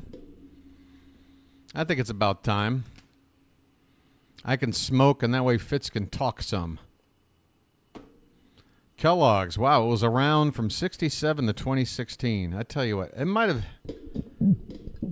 Maybe it was a regional thing, though. I don't know. I was a cereal buff when I was a kid. Even the ones that I didn't want to eat, like I would... Look at every box. Yeah, Fitz, you want to hop on, man? Try to have a chat?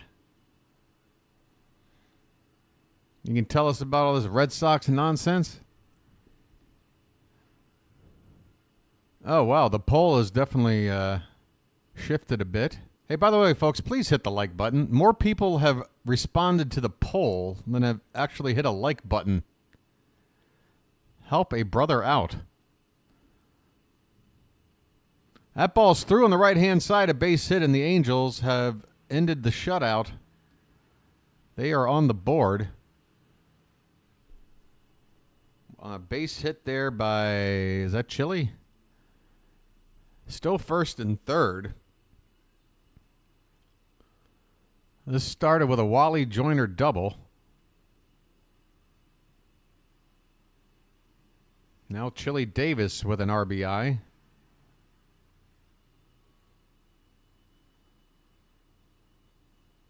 If the Red Sox get Soto, what does that mean for the Orioles? Diecast, I think it means even more emphasis needing to be put on going out and getting a high leverage, really top-tier left-handed relief pitcher. Because we've lost Danny Coulomb, the free agency. This ball is hit to right. And tagging and coming in to score. Orsolak with a strong throw. The ball gets all the way through, but offline. The Angels have their second run, so make it 5-2 now. We got ourselves a ball game here. So, yeah, my deal is Soto looks like he's going... If he's not going to the Mets, he's going to be in our division, which means we're going to face him 13 times. And I think that is enough reason to say, you know what, we got to have a guy that we can go to every time late in a ball game he's up in a big spot. I want to shut down lefty.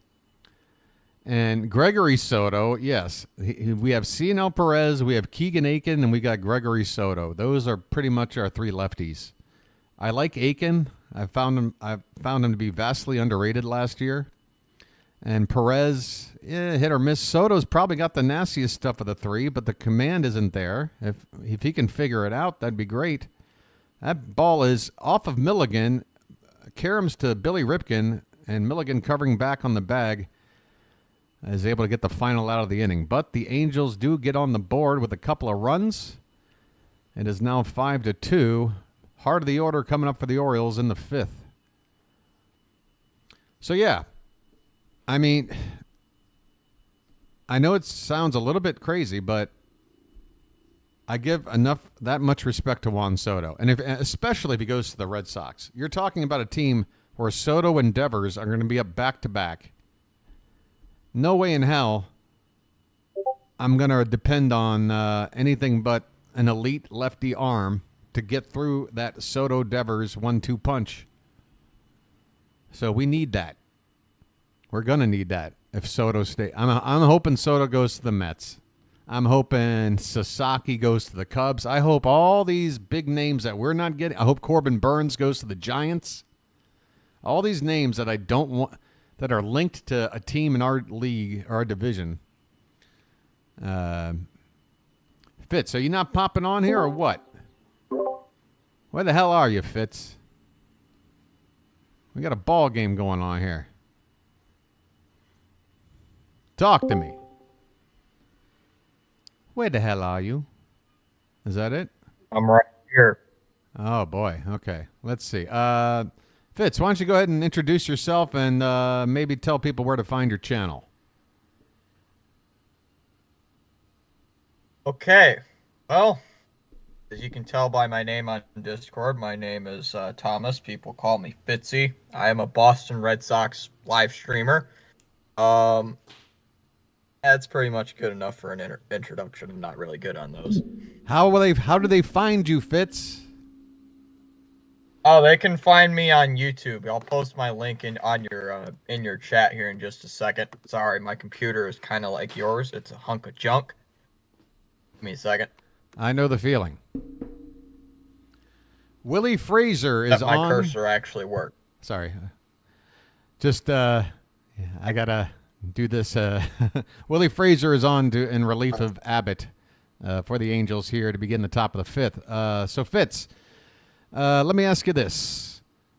Of all the big names that have been floating around, which I would say is Sasaki, Burns, Soto, which of those three do you think is most likely to become a Red Sox, if any? Probably out of the three, based on what the reports I've seen, I think Soto out of all those three. Like some of the reports I've seen, like he's been talking to Rafi Devers recently. He's talked to David Ortiz a lot. That's one of the reasons why he wanted originally to go to Boston. Yeah, Pedro and Ortiz have both been courting him and trying for that Dominican representation. Yes. Yeah. Go ahead. I don't know if it's true or not, but I heard Soto's sister apparently was in Boston shopping for apartments near there. So people are saying that means he's going to go there. I don't believe in that fully because I haven't heard confirm that yet. Yeah. But it's either going to come down to the Sox or the Mets. I heard some scuttlebutt. I heard some scuttlebutt this morning that the Mets, apparently the owner's son, leaked what the contract for Soto would be or whatever. Like it's been leaked. Did you hear anything about that? I saw something about that on YouTube. I didn't look too much into it, but I heard like whatever his face is, Steve Cohen's son, like you said, leaked the details. I'm like, what? Like, I didn't even hear anything about that until like 2 hours ago. Yeah, I didn't look too much into it. It's a relatively new bit of info that got leaked. Somebody leaked the leak, I guess. But I mean, it's got to. If you're a Red Sox fan hoping to get Soto, or a Yankee fan hoping to get him back, that at least has to worry you a little bit, right? I mean, I mentioned it on my live stream a couple of days ago. As long as he doesn't go to the Yankees, I'm not going to be too mad. Because if he goes to the Mets, we only play him, 3 times a season. That's it. And like 9 times in total. Like 9 times, 9 at bats the entire season. Maybe, on average. Unless, of course, you face unless, of course, you face him again in the World Series. But when the Red Sox and the Mets in the World Series, that would never happen, right? Oh, wait a minute. Oh, whoops. 86. Oh, very funny. 86. But you get what I'm trying to say. It's very unlikely. But so I would imagine then with the way you're talking that you're eliminating the Blue Jays altogether, and I think most people agree. Even though Toronto aggressively pursued Ohtani and they appear to want to spend the money and they are courting Soto, you don't think Toronto has a shot? I mean, they have an outside shot to get him. The only reason I would see they get Juan Soto is because he would be good friends with another superstar allegedly on Toronto's team, Vlad. And guess what? Vlad's not signed to a mega deal because after this year, his contract is up. Right. So for Soto, he's thinking, well, because Vlad's not signed, I'm not going to commit to Toronto if they're going to trade him or not sign him. So it's not really worth it. Right. So it's coming down to those. Here's my thing. I think Soto wants to play like if the money was pretty much identical amongst the teams. I think he wants to go to the team where he is the undisputed, clear-cut face of the franchise. I don't think he wants to be like the co-face, right? You know what I'm saying? Right. I think that's the number one reason why he's not going to stay with the Yankees, because it's still Judge's team, and Soto is, 1B. You know what I mean? I don't think he wants that. Yeah. I think he wants to be the guy. Sidekick. Yeah, he wants to go. If he goes to Boston, I think Devers goes from being the face of the franchise to Soto. Wouldn't you think? Yeah. If he goes, I would think so. If he goes to the Mets, Lindor, I guess, is your face of the franchise. I don't know. Probably Soto. But yeah, I would. Yeah. And then with Vlad, I think Soto. Go ahead. Sorry. Rafi Devers is like the only notable Red Sox player like you can think of right off the top of your head. Unless you are a diehard Sox fan who watched the entire season. The number one guy you think of right off the top of your head. Rafi. Connor Wong. If Soto comes, okay, other than the fan favorite. But you get my point. Soto's going to be the guy. Like, he's going to be the face of the franchise. He's going to be the number one paid guy. Because right now, Evers is getting paid, 13 years, over $300 million, I believe it is. Yeah. With this terrible third base defense. So, plus, I keep hearing the Sox are going to spend a ton of money this free agency. Who knows if that's even going to be true? Because they've only signed, They've made more staff hires than they've signed free agents right now. Doesn't it feel like that this is setting up for fans to be disappointed though? Because again, they're involving their names with pretty much every top free agent out there, but they're not going to get them all. If they don't get I didn't know. Oops, sorry, go ahead. I was just going to say, if they don't at least get one of these big names, and they wind up getting like second tier. I mean, guys that could still help make your team better, but not these huge star appeal names. Hey, what do you think about the Luis Severino signing for the No City Athletics? Well, I saw that on Twitter. Yeah, hold on, we just watched Dick Schofield nearly hit a ball out, and I was just about to say Dick Schofield, I think, had about 5 career home runs, and poor Dick, because that ball went as far as it could go without leaving the yard. Let's look at that again. Phil Bradley might have actually robbed him there. Yeah. What was I about to talk about? I just lost my train of thought. Shit. We're talking about Severino going. Oh yeah, Severino. So what's the thinking there? Suddenly Oakland, suddenly the A's, after abandoning their fan base, has now decided to offer up the biggest contract in their team's history during a phase of their team where they're not going anywhere? What are they doing? I said that was going to happen since the beginning of of last season. I said they're going to spend money as soon as they leave Oakland. I originally said they were going to spend money once they get to Vegas, like 2028? Right. That's what I originally said. And now I see this contract and like 3 years, $67 million. To any other team, that's like chump change, like every other fan base, but nope, not the A's. And someone mentioned it to me.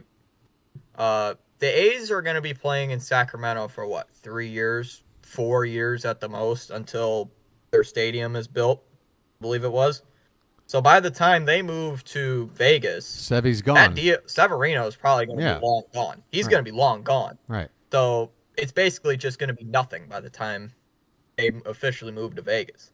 So it's just like one little blip on the radar, and then I don't know. They'll either go back to their Moneyball ways, or they're gonna, all of a sudden spend all this money that they have. It seems to me. It seems to me like they're like, all right, let's just go out there and make one kind of major signing and let because I don't know who their fan base really even is anymore. But whoever is a fan of this team, I guess they're saying, well, let's go out there and show them. We're not gonna just put out a quad A team. We're gonna give you a name. But I mean, Severino, really? I mean, I feel like this is getting set up for a guy that just got a payday and he's going to a team that, look, the A's, they're at least kind of fun to watch, right? I mean, Brent Rooker, as long as he's still around, good power hitter. They still got Mason Miller. They got some appealing players on that team, right? But they got some names. Yeah, but they're not going to be competing for the division anytime soon. They're not going to do much. So to me, for Severino, it's like, what's your motivation for pitching like a top of the rotation guy should? I feel like unless his head's really, I don't know. Some of these players, man, I don't know about their commitment and motivation once they get that, because Sevy, he went to the Mets and that was like a 1-year deal, right? It was a 1 year. So that was a 1 year deal. So that was a prove it kind of deal. You get a 1 year deal and you're a pitcher, you're going to go out there and pitch your ass off every game as well as you can, give it 100%. But now you're sitting on 3 years with a team going nowhere, and average attendance is going to be like 11,000 people or something. I mean, what? I just see Severino winding up like with a 9-14 record, a ERA 4.75. You know what I mean? Like, it's just, I don't see this going well. They're gonna. It all depends. The third year, though, I think the third year is an option year, though. I think Oakland and or Severino can say forget about the third year. Hold on, I'm looking at Jeff Passan's tweet. Hold on. Luis Severino's deal with the A's includes an opt-out after the second season. Yeah. So. But there's opt-outs for players, and then there's opt-outs for management, and sometimes it's both. Yeah. But that's what I'm not sure of. Like, is it an opt-out for Severino? Is it an opt-out for the team, or both? It's an opt-out for Severino. That's all Jeff Passan says. It's an opt-out just for Severino. Okay. Wally Joyner at the plate. Oh, also we got it. Sorry, go ahead. Oh, it's just a small signing, but apparently Danny Jansen went to the Rays. Yeah, Jansen stays in the AL East. Danny Jansen is playing for his third AL East team in a year. Mm-hmm. I guess the Orioles will be signing him next year. He's going to be the new Steve Pearce of the AL East. Is that it? Oh, can he play first base? Ooh. Actually, I think he can. Well, there you go. I think he might have played first base. No, that was Wong. Well, Joyner. Wong who played first base for us. just noticing Joyner coming into this game, 1 home run on the season. Did you see that stat? You know, he was, I think, runner-up for Rookie of the Year in '86. Yeah, look at that. And then sophomore year, 34 home runs. He was a star. And then look at that drop-off, 13 and 88. And then this year, 232 ABs, 1 home run. What the hell happened, Wally?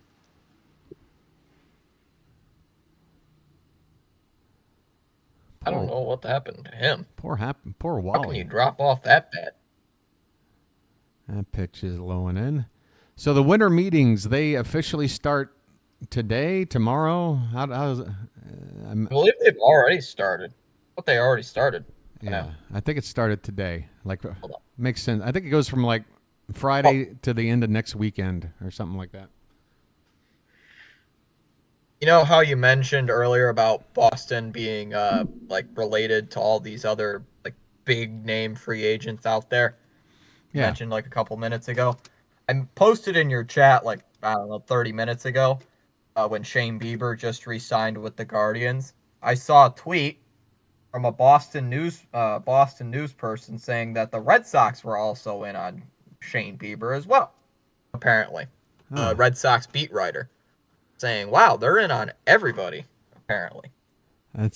Which I've been hearing. They've been in on Burns. They've been on Reed. They were on Snell before he signed with the Dodgers.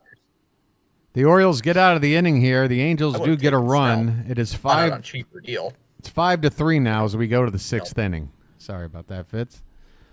So let me get this game back up to the next inning. Oh, that's fine.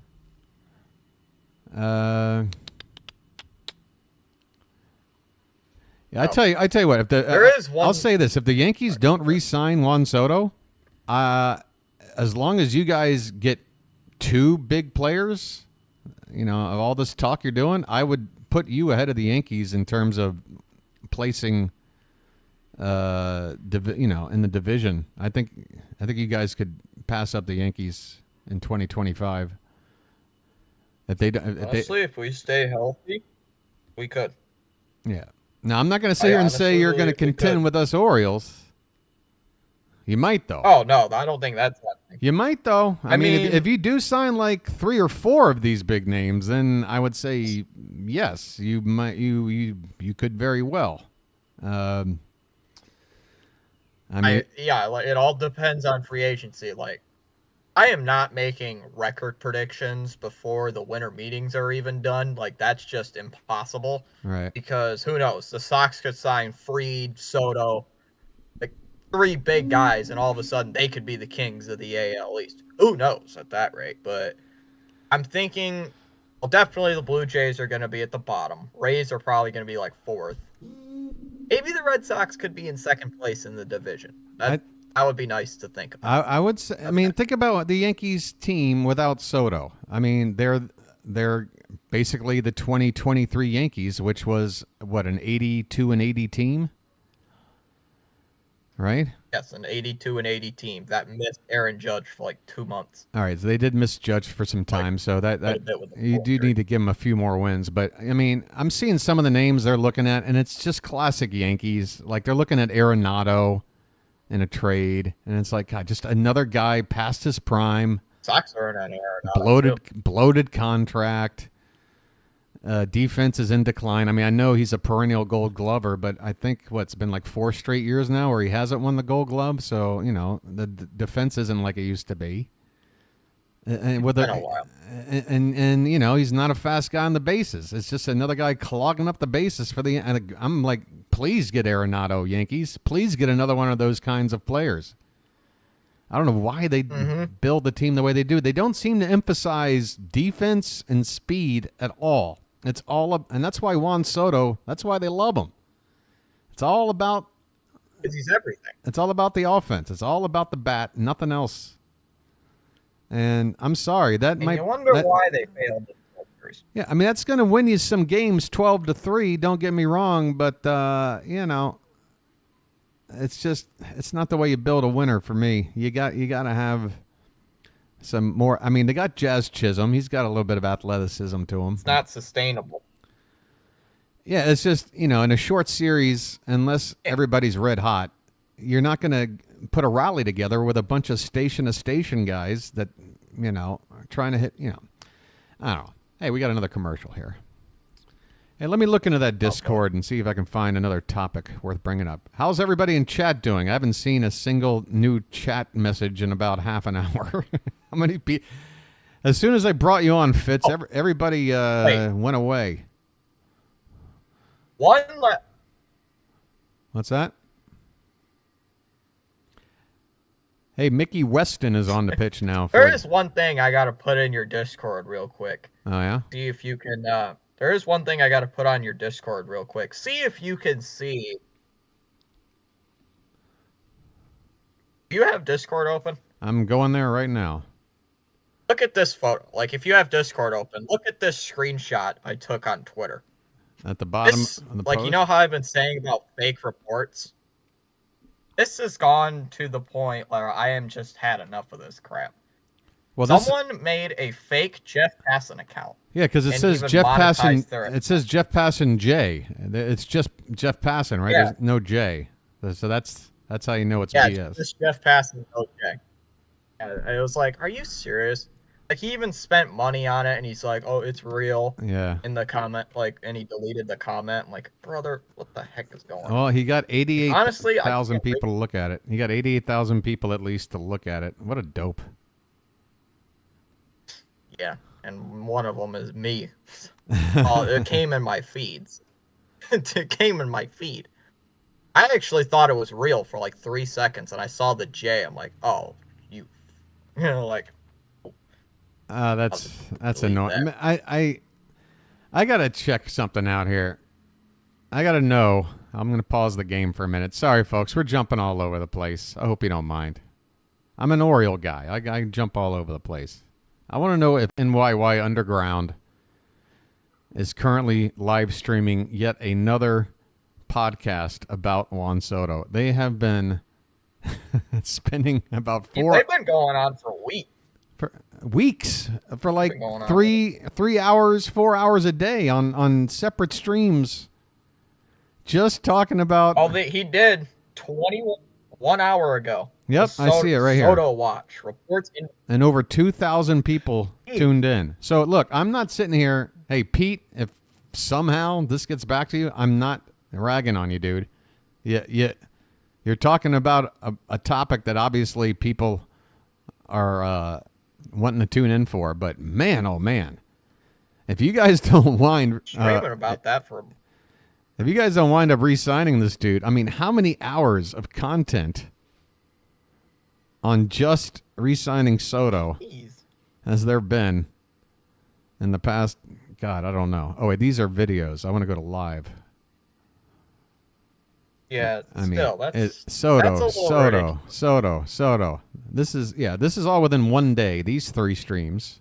So that's 3 hours and about 3.5 hours. One day before that, Soto stream. Do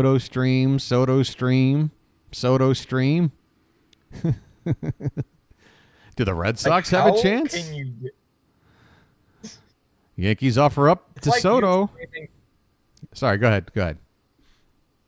It's like you streaming every day about an Anthony Santander watch. I know, right? Sign with the team? Yeah. Is he signing?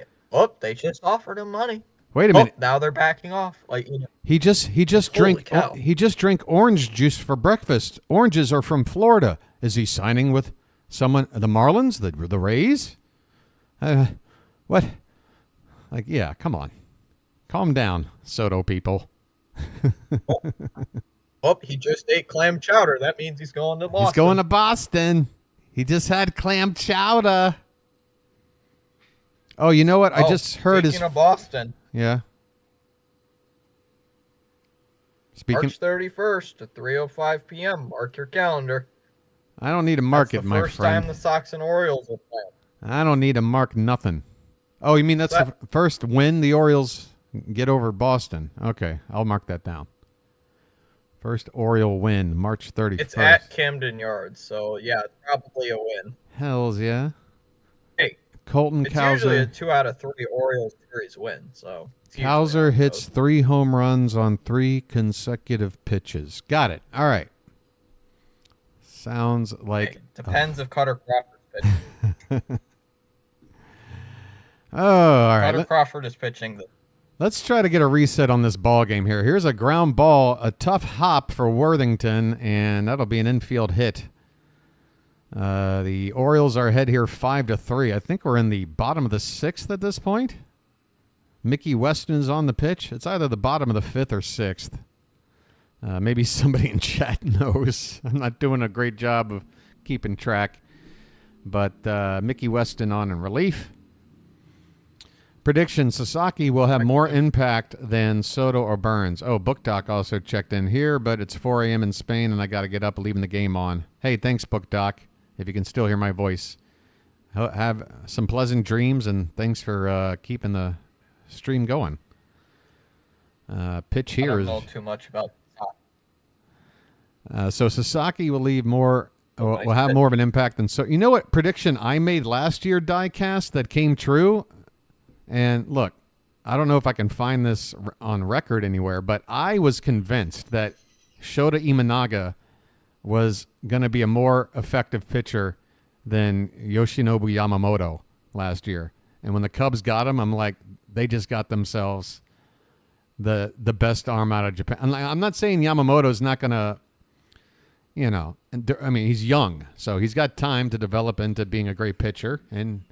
But like right now, I'd rather have Imanaga. I made that prediction. So that's just... That was a pretty good Yeah. Yeah, he put up a fantastic season. I don't understand why he didn't get more Cy Young votes. I mean, I know Skeens was redonkulous. And who won the award? Oh, Zach Wheeler? Oh, it was Chris Sale. The Rookie of the Year, it was Chris Sale. Rookie of the Year was Skeens. Skeens. That was Skeens, who won Rookie of the Year. Yeah. Chris Sale won the Cy Young, which I'm still... that trade, I will still mad about that trade. So how would you feel if, let's say you go out and you get Max Fried and you pay a hefty price, and I would imagine you would need to, because based on the price tag so far for guys like Blake Snell, I would imagine it's going to be pretty pricey. And let's say Fried comes in and craps the bed. Now you have to live with the fact that you let Sale walk to Atlanta. He puts up a Cy Young season. And then the next year you go out and get an Atlanta pitcher. And he could have just kept Sale. You brought in another lefty as a sort of replacement with a year off in between. You could have just kept Sale. The only reason I can understand why they made that trade was because Sale was injured for the last 3 seasons. Mm-hmm. Like, if you looked at it, he always found a way to get hurt. Like, in his first start, was it 23 or 22? Like, his first 2 innings, of course it was against the Yankees. A comebacker came right back at him and broke his pinky, and he was out for the season. Like, something always happened, or he fell off his bike, or some random nonsense happened. Yeah. So he was always hurt for the last 3 seasons combined, and it pissed me off. Lance Parrish with a base hit. The Angels have 2 men on here. So a rally cooking. 3-run lead for Baltimore. Jack Howell coming up 0 for 2. All right, let's take a moment to breathe and see how this little rally goes for the Angels here. Unless you want to hang, you can, if you're done, just let me know. But let's tune in here for a sec, see how this jam goes. Oh, got a nice call there on a pitch that might have been an inch or 2 off the plate.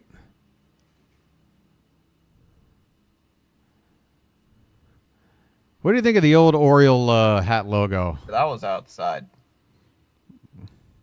You prefer the sort of realistic bird or the cartoon bird logo? I like it. All right, the pitch to Howell. That one was a hittable spot, but Howell did not touch it. Honestly, for the 80s, I think I would prefer that real-looking bird. It just looks better to me. We made the change. I've never really been a fan of that cartoon bird. This year, 89, was the year we went to this logo. We had the cartoon bird for the longest time. The more realistic looking bird, we had a version of it at the beginning of our franchise, like in the mid-50s. And then went to the cartoon version, I think, early 60s.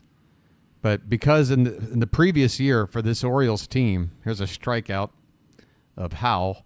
That was the year the Orioles started 0-21, finished last place, lost way over 100 games. So when they changed their uniform and a brand new hat, it was part of the sort of like, new era. Like we got we got to make some changes after a season like that. So, yeah, it was exciting at the time in 89. Again, this 1989 season, Fitz, was really special because the Orioles, they won the World Series in 83, and then things started falling apart. And by 1988, they began 0-21, laughing stock of baseball. And, here's Frank Robinson out here to check on Mickey Weston, Hall of Fame Oriole. Frank? Oh, jeez, yeah. So, that's why it was exciting, because this team went from last place, and they were 7 games in first place on the day this game was played, June 22nd. They had a 7-game league in the AL East over both Boston, New York, and Toronto were all exactly 7 games back on this date. Unfortunately, the Blue Jays would be the one to make the push late in the season. The Orioles went on a West Coast road trip in August where they lost like 11 out of 12 games. And that was really the what do you call it? The death knell or whatever. Because we still stayed in the hunt. We went final weekend of the series, a 3-game set at Sky Dome, which at the time was a brand new stadium. Rogers Center, obviously now. But if we had won 2 out of 3, we won the division. But we lost 2 out of 3, and we did not make it. It was still a fun season, though. I'll never forget it. My favorite summer. Wow. My favorite summer. Made me really just fall in love with baseball. That was the year Major League came out, the movie Major League. Field of Dreams came out that year. It was a good year for baseball. The end of the 80s. That was the dagger, basically. What's that? Come again? Did I lose Fitz? Hey, Mark Williamson is on the mound.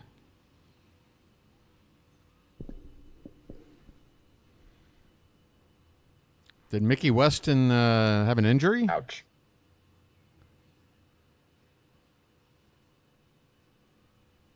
It looks like he's favoring his pitching arm there after that pitch. Yeah, It's a good time to be alive, I guess. Those are some.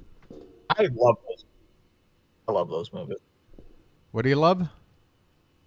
Hey, those movies were the best. Oh, yeah. Those movies were the best. Yeah. To be like Field of Dreams, Major League, and all that. Those were some great movies. I know. Like, for whatever reason, baseball was just a really popular subject for movies at that time. Like, at the time, you don't understand. I say you. I don't, and I guess people like my age, 12-year-old boy, you don't realize how fortunate you are to, have so much of that great baseball content, movies, and what have you. All right, so Williamson here is obviously coming in to relieve an injured pitcher, so he's going to be given some extra time to get warmed up. Let me go ahead and jump ahead here. And we got some nice crowd shots. So it's the bottom of the 6th. The Orioles had 5-3, and the Angels have the tying run at the plate. Bottom of the 6th. Hey, that's me. I hear me. Oops, wrong thing. All right. Is it just a runner at second? Or is there, there's a runner at first. So the tying runs are on base. Go ahead run at the plate. In the form of Dick Schofield, who in his last at-bat hit a ball all the way to the top of the wall. Phil Bradley kept it in the ballpark. Light hitting Schofield takes a pitch up and away for ball one. 286 average off Williamson. 2 for 7. How about that math ability? Yeah. Let's see what Schofield can do. He's a contact guy. Other way, foul. Let's see. Something else popped up in the Discord here. Again, I have to scroll. Oh, somebody's messaged in the private message there. I'll check that. I don't know if I can check that now or not because I don't know what the hell the message is. That's the mod private chat. I don't see anything that popped up. Yeah, not on the main message board, just in my DMs. All right. That's a small bat, too, Schofield's got. You see how small that bat is? Oh, gotcha. Oh, it's a private channel. Gotcha. Yeah, a DM. DM where it's just me. It's a group DM with me and the mods. That one's hitting the left field. That has got to be the smallest bat down for a base hit. Chili Davis will come around to score. In comes the throw. We've got a 1-run ball game, folks. The Orioles jumped out to a 5-0 lead, and now the Angels have the tying run just 90 feet away. And the Orioles are in trouble here. Dick Schofield coming in with the big hit. A double down to the left field corner. Second and third. Tying run at third. Go ahead run at second. And stepping in now, I believe, is Claudel Washington. And are they going? Is that a pitch? I think they're just going to put him on. Interesting move here by Frank Robinson. They're going to intentionally walk the lefty Washington to load up the bases and create a force at any base. I don't know if I do this here with a 1-run lead. I wouldn't do that. I mean, if it's like Jose Ramirez standing there or somebody, maybe. But all right, I see, because it's Anderson who's up next. Anderson is making like his first ever start. Wow. He's like a nobody. They're really banking on getting Anderson out here. Why are they replaying this? Did maybe Chili didn't touch the bag? He definitely touched the bag. I would laugh if he did. I don't know why they're showing us the replay. Oh, he touched that bag. What are they 100%. showing? I don't know why they're showing that us angle. Looked like he touched the bag. Yeah, that's fine. All right, bases loaded here. And Kent Anderson, who does have an RBI single in the ball game, is up there with a chance to give the Angels the lead. There's a first pitch strike. 5-4. There's 2 out here. Oh, I thought there was only 1 out. Okay, so walking him with 2 out to get to a guy with very little major league experience. He's only in the lineup because there was an injury. They talked about it right before the game. All right, this better work. Come on, Williamson. We need this out.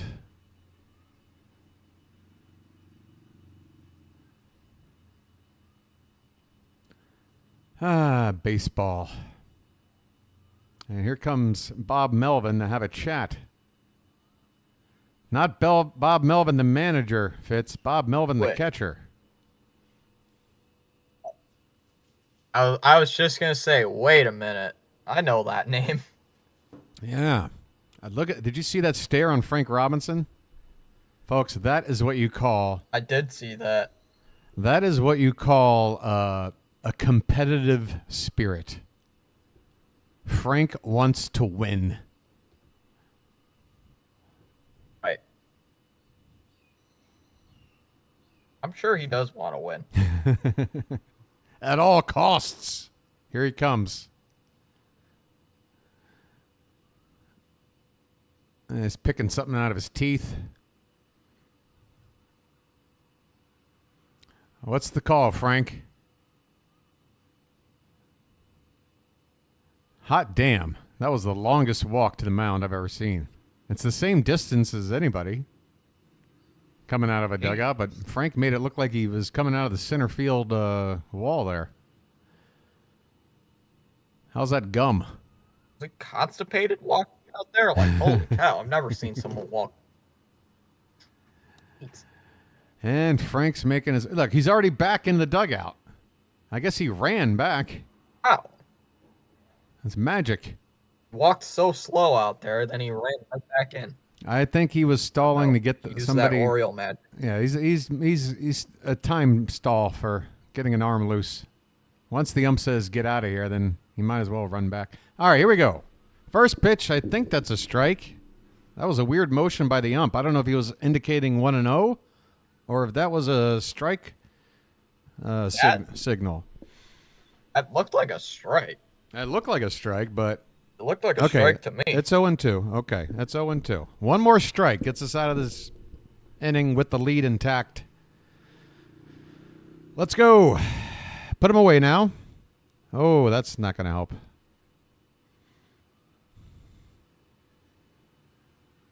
If there's one thing that drives me crazy, it's when pitchers get ahead 0-2 and their waste pitch is so far out of the batting eye that a batter doesn't even think to offer. It's like you want it to at least be close enough where they start to swing at it, you know?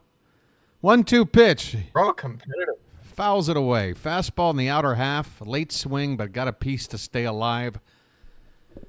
All right. Boy, wow. The Orioles with just 3 hits. Angels have out hit them 10-3, but the Orioles with the lead.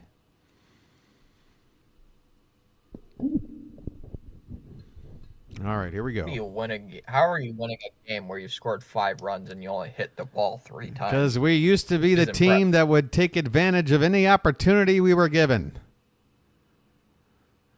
Not like the second half of 2024 where it felt like we would get 10 hits in a game but just 2 runs. It was driving me nuts. Yeah, that sounded like the Red Sox a little bit, except just not on the hitting side. All right, Williamson, come on. You got the stare. Melvin's throwing down fingers. You got this guy. Come on, Bush Leaguer. Oh, up and in. Look out. Welcome to the bigs, kid. I say kid with that mustache. Even though he's probably 24, he looks about 38. Dang, I wish I can grow a mustache like that. Don't worry, Fitz. Doesn't look... I don't know if that's or not. Once puberty is over, it'll happen, I promise. I kid. 2-2 pitch, fouled away. What an at-bat we got going here, folks. Again, they intentionally walked Claudell Washington to load the bases with 2 down to get to the inexperienced Anderson here. He is 1 for 3 with an RBI single. And he is in a battle right here with Mark Williamson on the mound. Williamson, again, looks very stoic. He appears to be locked in here. Come on, 2-2 pitch. Up and away, ball 3. Yikes. Nowhere to put him. Oh, my. Nowhere to put him. If you walk, I can run, right? That would be the tying run walked in if Williamson misses the zone one more time. And Frank is ready to throw the water cooler. Come on, Mark. You got to give him something in the zone, man. That's a challenge fastball, and there you go. He hit it pretty well, but center field, plenty of room. Devereaux with the catch, and the inning is over. The Angels do Mike Devereaux. In fact, Devereaux will be up second in the next inning. You'll get a good look at him. He was a solid player. Good outfielder.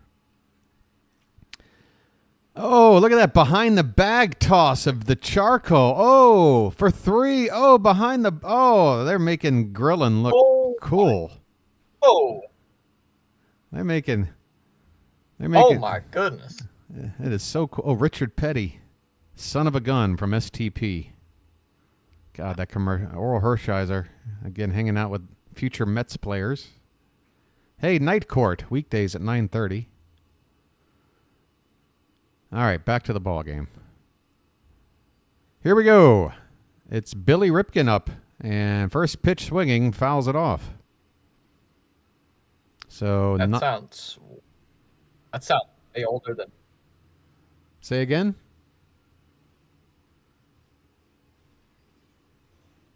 That sounds what, Fitz? Oh, that show you just mentioned sounds way too old for my time. Ah, yeah. Yeah. Ripken shows bunt. Way too old for my time. Yeah, I heard you now.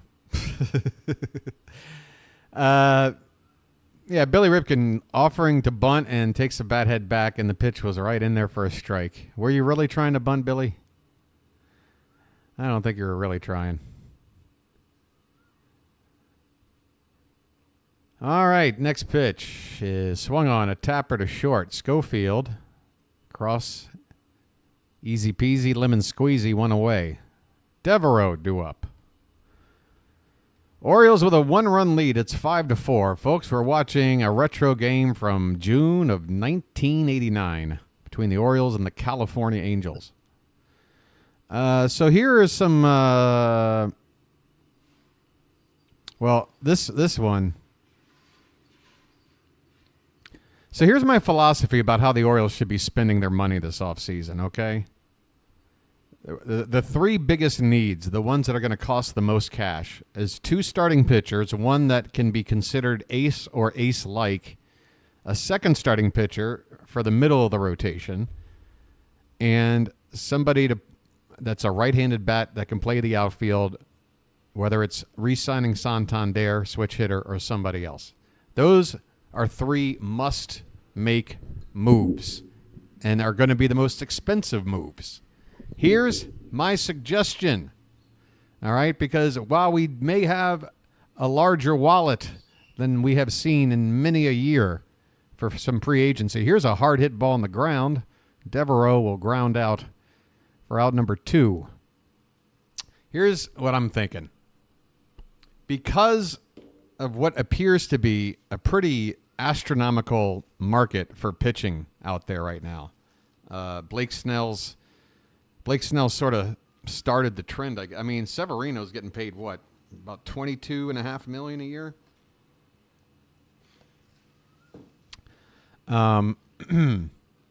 So if we're looking to get a guy like a Max, yeah, about that. Yeah. So something if you're like that.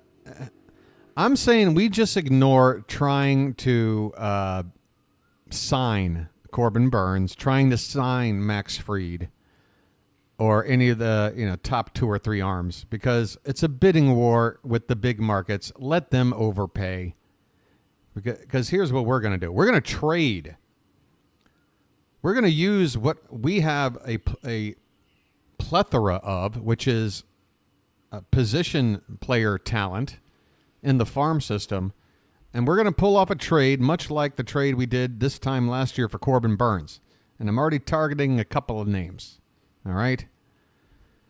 Because if you can go out, look at Phil Bradley, reach out and stroke one into right center field. Beautiful piece of hitting there by Phil Bradley. Gets them a 2-out knock and brings Cal Ripken to the plate.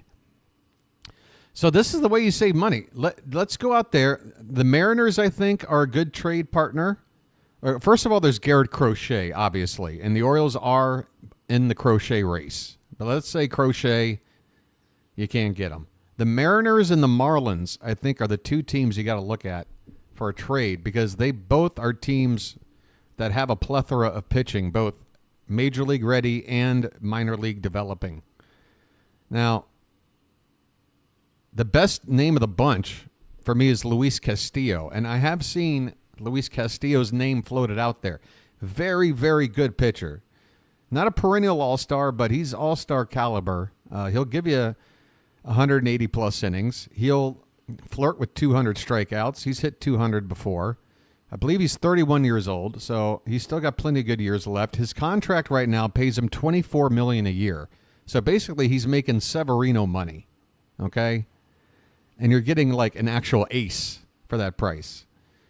I believe he's got 3 years left on the deal.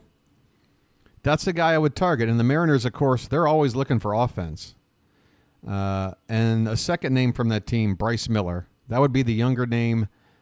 But I would rather go with the guy that's more established than the younger arm. And that's why I would rather get Castillo over a guy like Crochet. Crochet might be really good, but I just want a guy more proven to be the top of the rotation. More of a track record. Right. So, yeah, I think Castillo is a good one to target. And then if we're looking, the other thing is between signing one through free agency and trading for one, we probably want to get one right-hander and one left-hander. So if we go get a right-hander through a trade, like a Castillo or Miller, great. Then we look at the lefty free agent market, and maybe we go sign a guy like a Sean Manaea, who you can get for probably about 18 to 20 million. Okay, and I think that's fun because you add those two contracts together. That's about what Burns is going to make alone. Okay, and you're not locking yourself into an 8-year deal. With 350 million or whatever it is on the table. Let me go back here for a minute during this commercial break. See if I can find what I'm looking at. But I mean, doesn't that make sense? I mean, when you're looking at how much the cost for pitching is on the free agent market, you look at the fact that the Orioles are churning out a lot of position player prospects. You look at how we were able to pull off a deal last year. And oh yeah, here's the other name that popped up. This is brand new. Apparently, the Houston Astros have announced that Framber Valdez is on the trade block. I'll take that. I will make a trade for that. Now, with Valdez, it would be very similar to a Corbin Burns situation. He's got 1 year of arbitration, so it'd be a 1-year commitment, which means you wouldn't have to give up, the farm in a trade. We wouldn't have to give up a Kobe Mayo to get him. We could do a trade much like we did for Burns and probably give up even a little bit less because I think Valdez, while very good, probably slots in a tier below Burns, right?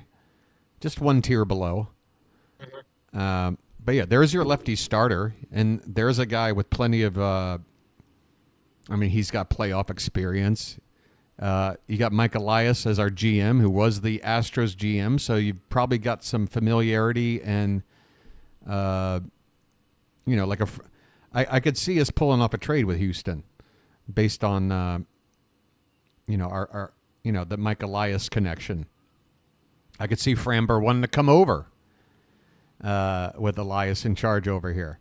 So that's another one to target. And then another lefty, Jesus Luzardo, who is coming off a year that wasn't really that good, which is why nobody's talking about him. But the Marlins have said Luzardo is available for trade. And this time last year, when I was sitting there looking for a trade partner to get, a stud pitcher, not realizing that we were going to land Corbin Burns, Luzardo was one of the biggest names out there because the year before he was fantastic. But one like mediocre year, and suddenly you fall off the radar. But I'm not ready to give up on Luzardo as a potentially, nice guy to have in your rotation. And another one from the Marlins, Sandy Alcantara. I believe he won the Cy Young like a couple years back. He had Tommy John, so he's missed most of the last 2 seasons. But he's coming back for 2025. I think he's also on the trade block. And the Marlins are, that's a little riskier because you don't know exactly what you're dealing with. But, if it's anything like the Alcantara before he went under the knife, he is an ace. And he can be had for a fraction of the cost of some, everybody always wants the hot name. And I'm always saying, you know what? It's usually never the hottest name that winds up being the best. And that's why I was bullish on Imanaga being better than Yamamoto. I'm going like, God, everybody talks about Yamamoto. Imanaga is just, everyone's treating him like he's, you know, like there's a nothing signing. I don't know. Have I, Fitz, are you still there? I've been talking for like 20 minutes straight. Well, you are right on one thing. Everybody does want to go after the big name. Yeah. I have seen that. Like, people are already talking about wanting to sign Sasaki. And, of course, Sasaki has been talking of going to the Dodgers. That makes me want to puke. Yeah. Already thinking about that. He might join Imanaga with the Cubs, though. I see the Cubs making a push. I think he's going to sign with the Dodgers because of Ohtani, Yamamoto, all that. I think he's just going to sign with the Dodgers. Well, I mean, you named 2 Japanese players. I've named 1. I mean, so what? They got 1 extra Japanese player? That's the whole reason? I don't know. I think they got like the richest player on the planet. Yeah, I mean, well, that's Dodgers, the thing. They've got the dream team.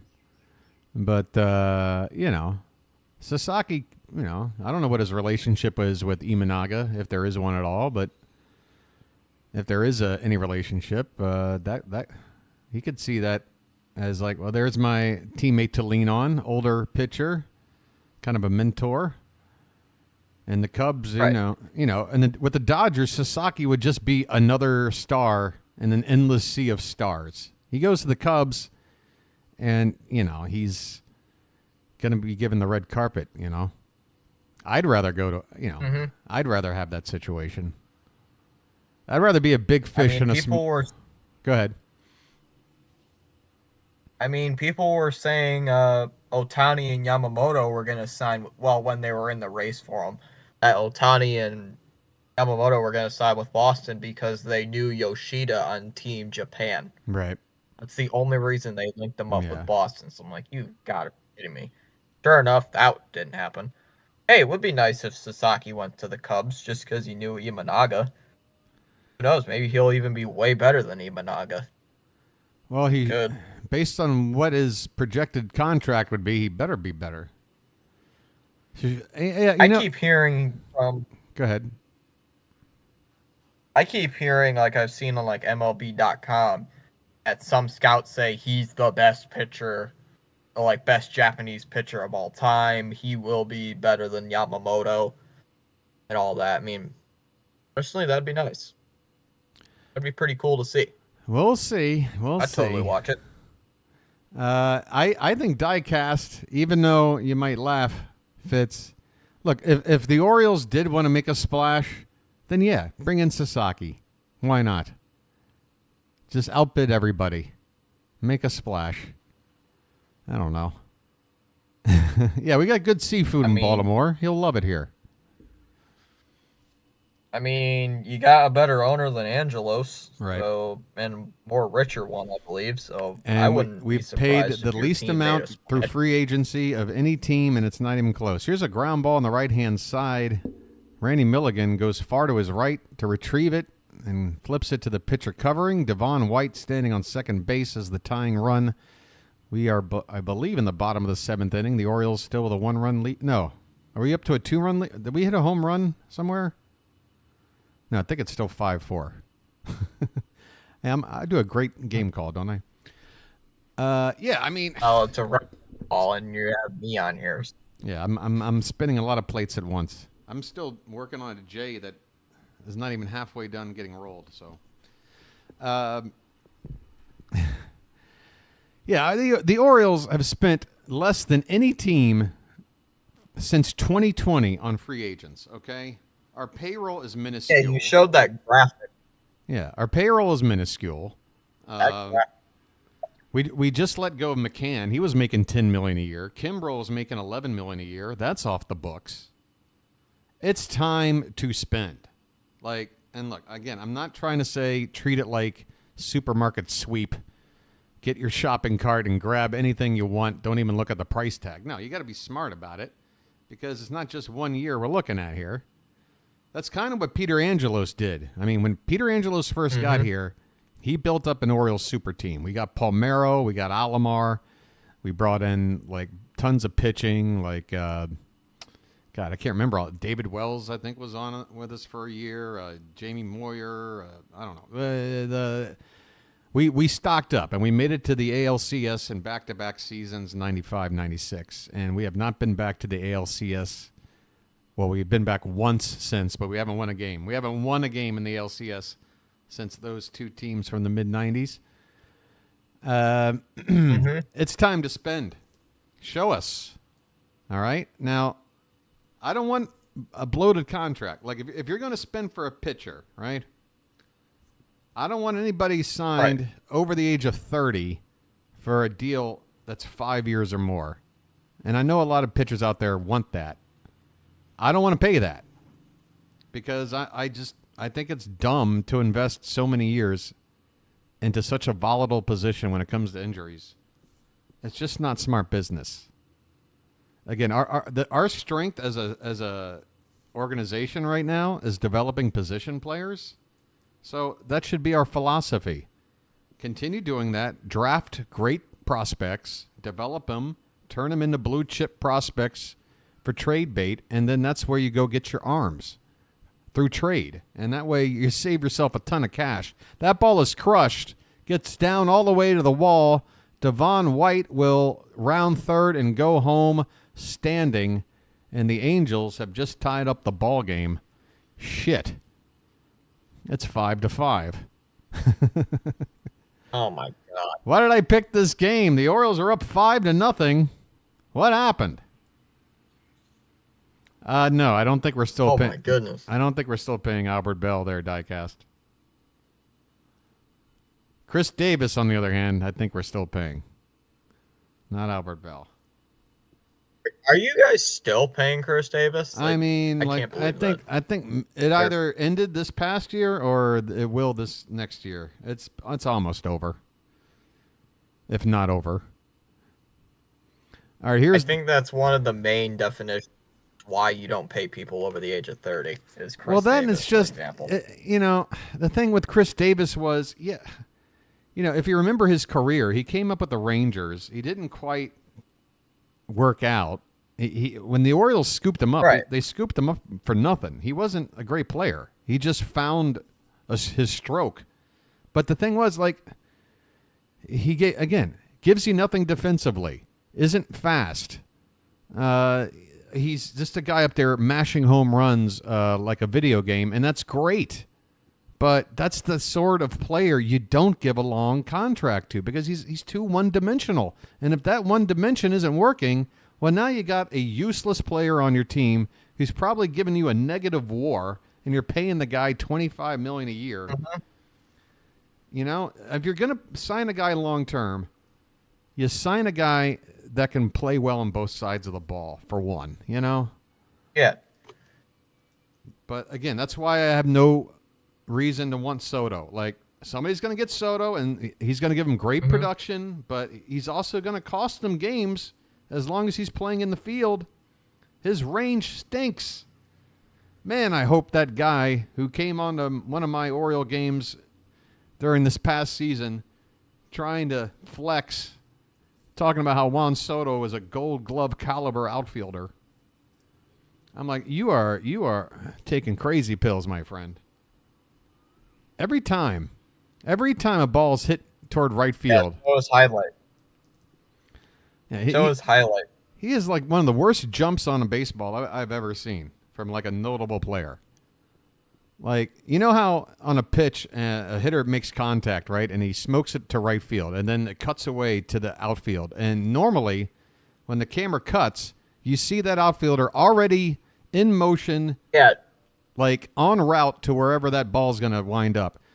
I swear, with Soto, somebody hits it to right, they cut away, and he's just standing. He hasn't even started to move. He's so slow to react. Yeah, he's so slow. Like, wait, what? Oh, it's already almost past me. Now I gotta go run and get it. Yeah, and it's almost as if it's like so slow to react to it. It's almost as if his rationale is, well, if I don't hustle, then it's like he's trying to hide a lack of hustle because he doesn't want to show that he really can't judge a ball very well off the bat. You know what I mean? Like, I don't know. I don't know. I'm telling you right now, if you sign him left field or DH, I'm telling you, don't put him in the biggest right field in baseball, or you are asking for a lot of those runs he's going to provide to be canceled out by his defense. Hey, left field at Fenway Park, easier said than done. Oh, I know. You got to be good at playing the caroms. You got to know how to play that wall. But as far as, range, which is what Soto lacks, he's got the arm, but his range is terrible. Oh, yeah, he's got that arm. Especially for still being 25. Was he? I guess, did he just turn 26? 25 or 26? He should not already be, starting to look like Stanton, moving around. I mean, he's not Stanton slow yet, but he's on pace to be running like Stanton by the time he's like 28, with 10 years still left on his contract.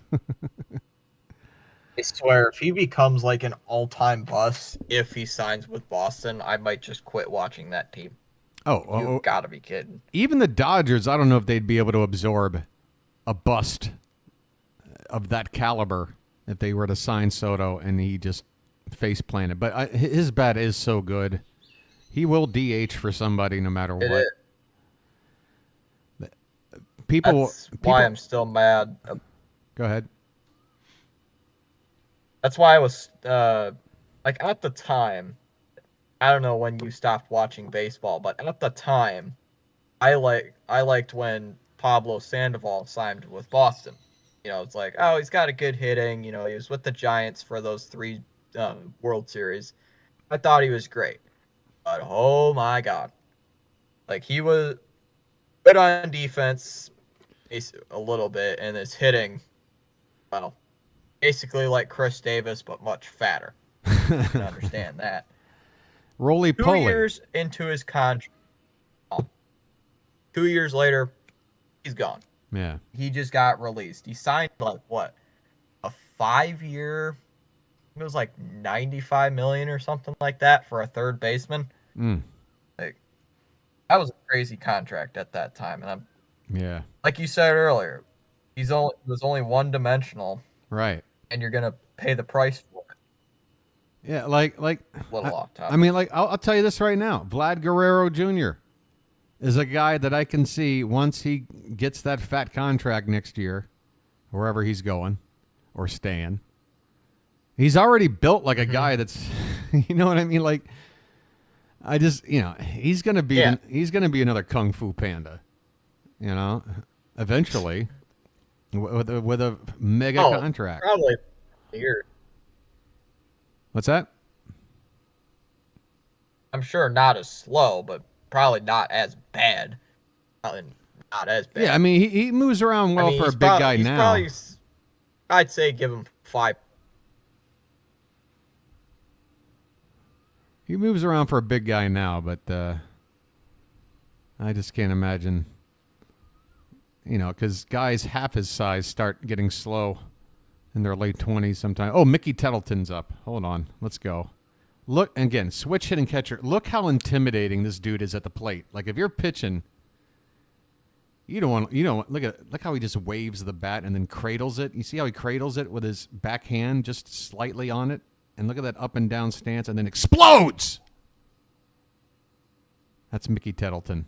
It's just a ground out. But God, I love Mickey Tettleton. Let me look at that one more time. I've never seen a batting stance like straight up and down, and I mimicked this stance when I was playing Little League ball in my freshman year of high school. I don't think I've ever seen a stance like that. That is scary. Yeah, the way he's just it's that silent stare, man. And he's built like a brick shithouse. Anyway. Mickey Tettleton. He drew walks too. He knew how to draw a walk. Straight vertical, like up and down, like barely even moves. That's kind of intimidating. Yeah, because, a lot of players, they love to crouch. They want to make that strike zone smaller, And Mickey just goes up there going, That's what Connor Wong inspires me. Yeah. Hey, Jim Traber's up to pinch hit. He's got a pretty decent mustache. Let's see if we get a look at his face. Used to, anyway. This guy's another guy that can't field worth a damn. You can see the pudge on him. But it's guys like Jim Traber that made me believe as a pudgy kid. The 80s, mustaches were apparent. Was he trying to show bunt there? What kind of a joke are we?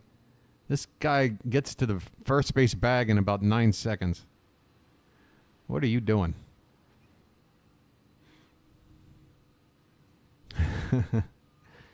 Jim Traber. What kind of batting stance is that? You know, your typical crouch. That's a little. It looks actually kind of a Jeff Bagwell. It's like the Jeff Bagwell stance, but not as crazy. Bagwell was so wide open and crouched. I don't know if you've ever seen clips of Jeff Bagwell, but you want to talk. I mean, did he get into the Hall of Fame? If he didn't, he should be. He had one of the more unorthodox batting stances for a guy that could hit as well as he did. You look at his stance and you're like, how do you ever get into a real hitting position and get any power behind it? You look like you're squatting to take a deuce. Traber pops one up, foul and out of play. All right. We got a tie ball game here. Quite a bit of empty seats out there. Yeah, this is a Thursday night game on ABC in June. And because it's West Coast, the first pitch was at 5 o'clock, so that would explain why the attendance is even lousier than normal. 5 o'clock. Wait, this is 89, right? Yeah.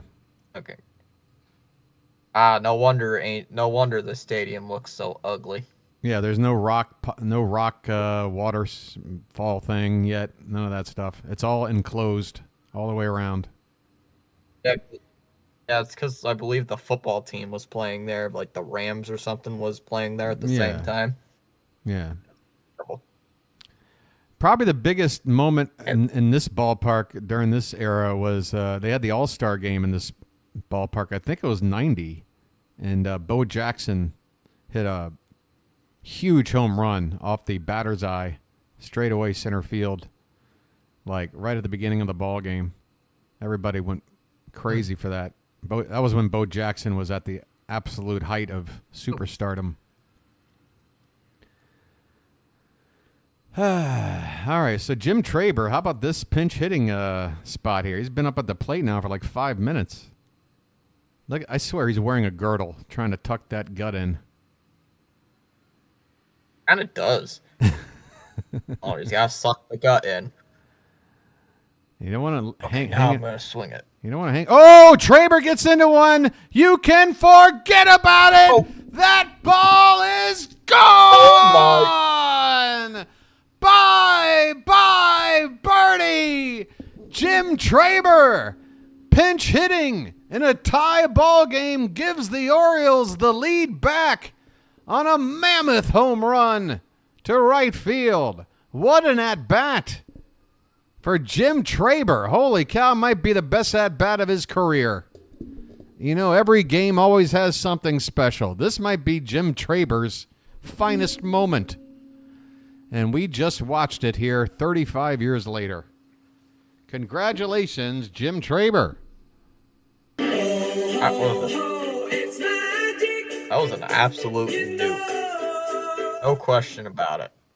Absolute obliteration. Into the seats. And no oh! God, look at that. Oh. Look at the picture. Look at it. Oh my God. Oh, this is beautiful. Oh no, my cursor. Yeah, look at that. He's like, oh man. Hold on, my cursor is freaking out again. Hold on, everybody. Oh. What are you doing? It's the first time in the broadcast, so God, I don't even have 10 people here. I don't even have 10 people. Oh my God. Maybe I drove them away. You're fine. That was a nuke. Like, look at, yeah, like you mentioned, even the pitcher's like, oh crap, I shouldn't have thrown that. Look at that launch angle, man. Look at. I mean, that is perfectly squared up. Wow.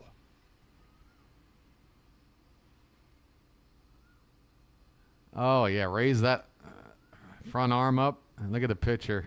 Watch him start. Watch him start he's like, kneeling, bending over. Oh God. Oh God. Like, oh man, why did I throw that? Why did I throw that to him? What am I doing?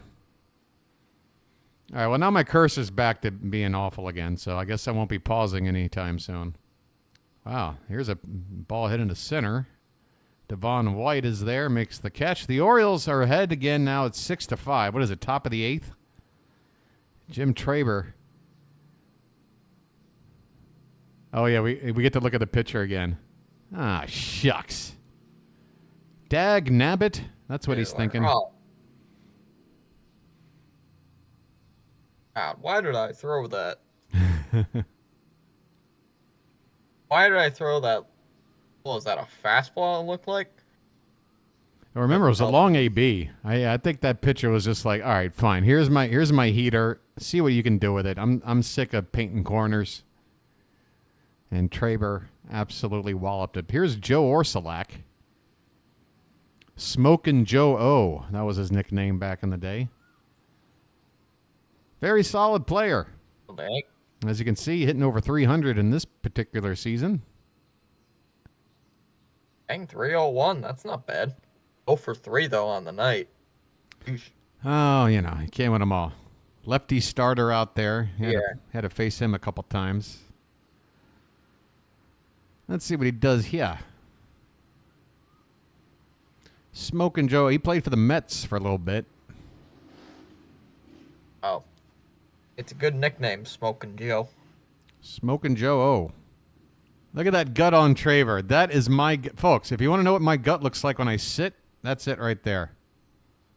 It just hangs over the belt.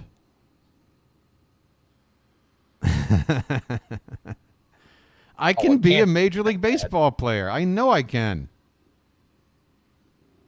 And that's ball 4 to Orsulak. All right. Uh-oh. Did I lose you? Not even give him anything to hit. Oh, you didn't lose me. All right, there you are. I can still hear you. I got a bloop, bloop, bloop, bloop.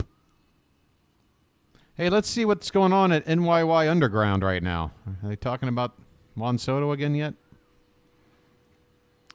I don't know. I don't even know if they're streaming right now. I'm kidding. I think they're done for today. So there's Al Michaels, checking. Jim Palmer, and who's that guy standing in between them? Maybe the Angels owner or something? That looks like Artie Moreno. It kind of it really does. I swear it does. Renee Latchman. That's right. I forgot about Renee Latchman. That was the... All right, Craig Worthington with a chance. Orsulak at first. A run already in on the Jim Traber pinch hit home run. And he goes after a pitch. Hits it too high, though. And it's fading foul and out of play. All right. I think it's 6-5 Orioles. It's not easy with zero help. I mean, even when they go to commercial, they don't flash the score half the time. It's crazy. Why? Just at least put it on at like the end of the inning or like end of the half inning. Like every other station does that. Or if a run comes in the score, show us what the new score is. The score has changed. Show us it. But they don't. It's very... very hard concept. Yeah. Right-hander getting up for the Angels in the bullpen. Check on the runner, Orsulak, back standing. How come I can't find a career highlights video for Jesse Orosco? Because they don't give love to middle relievers, diecast. Orosco was one of the best left-handed relievers of all time. Oh! Worthington gets into one. That ball's over the head of the left fielder and bounces into the stands for an automatic double, which is unfortunate because Orsulak probably scores from first on that hit if that ball stays in play. So Frazier has come on, and he has crapped the bed. Traber with a mammoth home run. Orsolak gets on, and now Worthington with a ball that got smoked. All right. Time for the Orioles to pad the lead. That's a moment that didn't happen very often, folks. Craig Worthington coming up with a hit. All right, Billy Ripken up there. There's a reason why everybody knows who Cal is, but not everybody knows who Bill is. Billy, not the best hitter. There's a reason why he's 9th in the order. But it looks like they've seen enough of Frazier on the mound. Renee Latchman going to the bullpen for another right-hander. 6-5 Baltimore. 2 out here in the top of the 8th. I think I said it was 5-4. So it's 6. Hey, Michael Caine. On Good Morning America. All right, folks, let's get to this. It's already coming up on 11 p.m. Let's try to get this done by 11:30. You know what I'm saying? Greg Minton, right-hander on in relief. He does not give up the home run ball. Just 1 home run in 42 1/3 innings. All right. Anything else you want to talk about tonight here, Fitz? What's on your mind? Not really much. I don't think really anything else. Has there been any breaking news since we've been on the air? Any new tweets coming out? Nope. Nothing? Not a thing, unfortunately. Right. Nope. Not a thing. Well, let's see. I'm going to check one last time, real. Talk about Orozco. Yeah, Jesse Orozco is just a very effective. He was like a left-handed Greg Maddux relief pitcher. Didn't have incredible stuff. Just really knew how to spot the ball, mix up the pitches. Kind of threw from like a 3/4 arm angle slot. So a little deceptive. Really tough for lefties to do anything off the guy. I think lifetime lefties are hitting like a $150 off Orozco. But he wound up, I think he is the all-time leader in like innings pitched for relief pitchers, right? He's got a few records where if the Hall of Fame were to look at a relief pitcher, a non-closer, as a candidate, I think Orozco would probably be at the top of the list. Definitely in the discussion for longevity and effectiveness. Hey, Diecast, do you know off the top of your head how many years Orozco pitched? I mean, if it wasn't 20, it was damn near. I don't think that you'd think they'd give a Hall of Fame status to a middle reliever. You think they would? Well, I mean, that was during really good was during an era where I think going forward we might. Now that things are evolving, starters are pitching less innings, middle relievers that aren't closers are becoming more and more valuable. Yeah, I think it could happen down the road.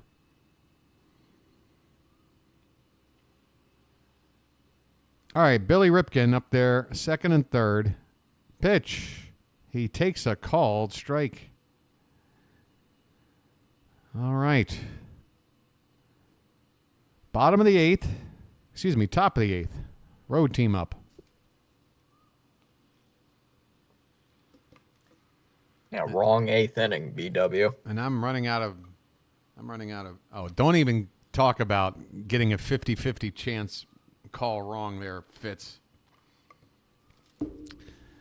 I've seen you do it on a semi-regular basis. Hey. All right, it's 1-0 Bruins. Oh wait, no, it's 1-0 Rangers. Sorry, I'm just kidding. Oh, please. I know. Hey, hockey's more complicated than calling baseball. To just announce who scored? Sport. That's complicated. Get the right team who's just scored right. Hey, sometimes I read the scoreboard wrong. Sometimes it happens, you know. All right. It happens when you're streaming quite a bit. I know. Especially tomorrow when I'm streaming 4 games. You're streaming 4 games tomorrow? What are you doing? That's my plan. You doing college football or something? I'm streaming from 4 NHL games, hopefully from like 1 p.m. to 1 a.m. That's my plan. What? I've done it a couple times last year. You did it last year like twice. Folks. It's what I call pain. That is commitment, folks. Please sign up to this man's channel if you haven't done so already. He's going to give you a quad header. 4 hockey games in one day. Holy cow. Good thing there's no rain delays in hockey. Huh? Good. Hey, you might hear me botch the score. Who knows? Well, if I you're didn't botch the score during baseball. If you're calling 4 games, you're going to botch something, and I will be there for it. Pitched in 1,252 games from 79 to 2003, a 24-year career that spanned 70s, 80s, 4 different decades. That is insane to think about. How do you even do that? 4 different decades? Yeah. Well, Nolan Ryan was able to do that too. He started in the late 60s with the Mets and pitched into the 90s. But yeah, Roscoe. Thanks for that diecast. Yeah, those who know their stuff would tell you Jesse Orosco is a guy that if the Hall of Fame were to ever sort of reconsider the value of a player like a relief pitcher for a guy, again, I'm talking about effectiveness and longevity. So it's not the fact that he put up counting stats that are going to be equal to other pitchers in the Hall simply because the innings aren't there. He's a reliever. But that's a hell of a career there. All right. That's crazy. Hey, Dave Righetti. We got a Righetti now. Spencer Arrighetti over there on the Astros. All right, Bill Spencer Arrighetti. Bill Ripken's been at the plate now for like 20 minutes. Come back to the pitcher, and that'll end the inning. But Baltimore gets the lead back on a absolute bomb from Jim Traber in a pinch hitting role. Yeah, so there you go. It's a record. Orosco's made more appearances as a pitcher in baseball than anybody ever has.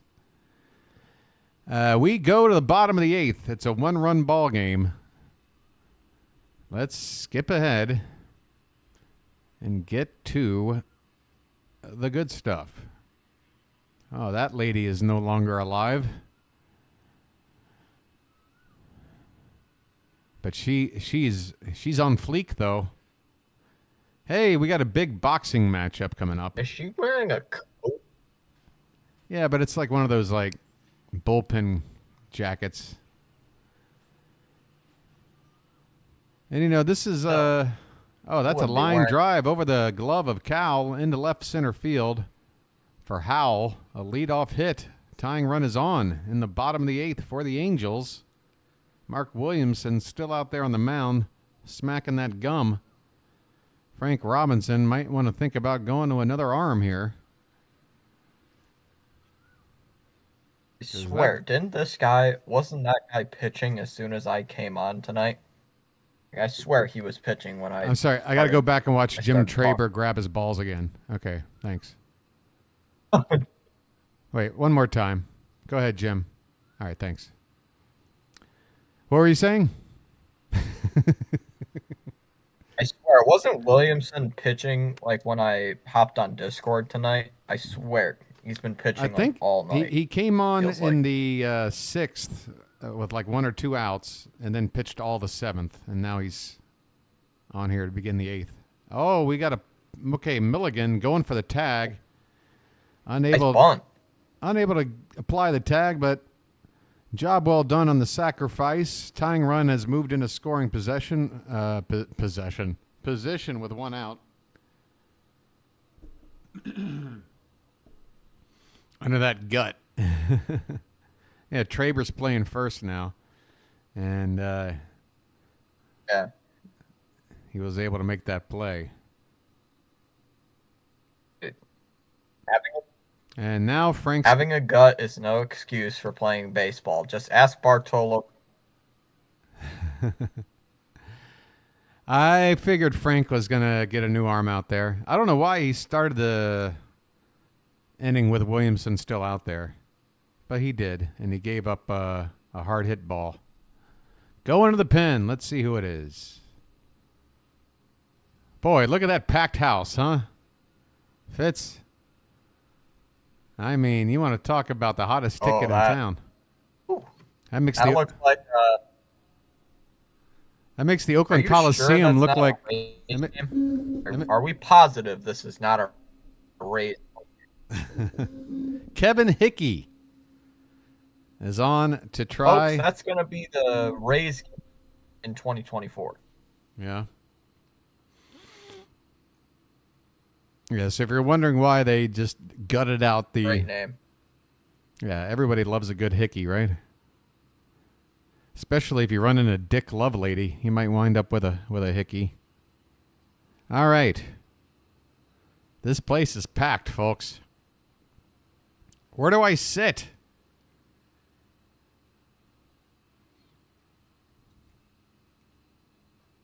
All right. The Ripken... I mean, you could probably sleep.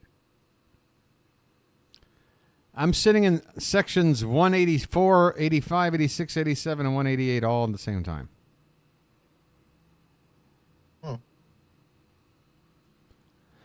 You know, to me, here's a conversation I want to have. Maybe I'm going to save it for the next game, but, you know, God, it's just getting into politics a little bit, and I don't mean it to, but...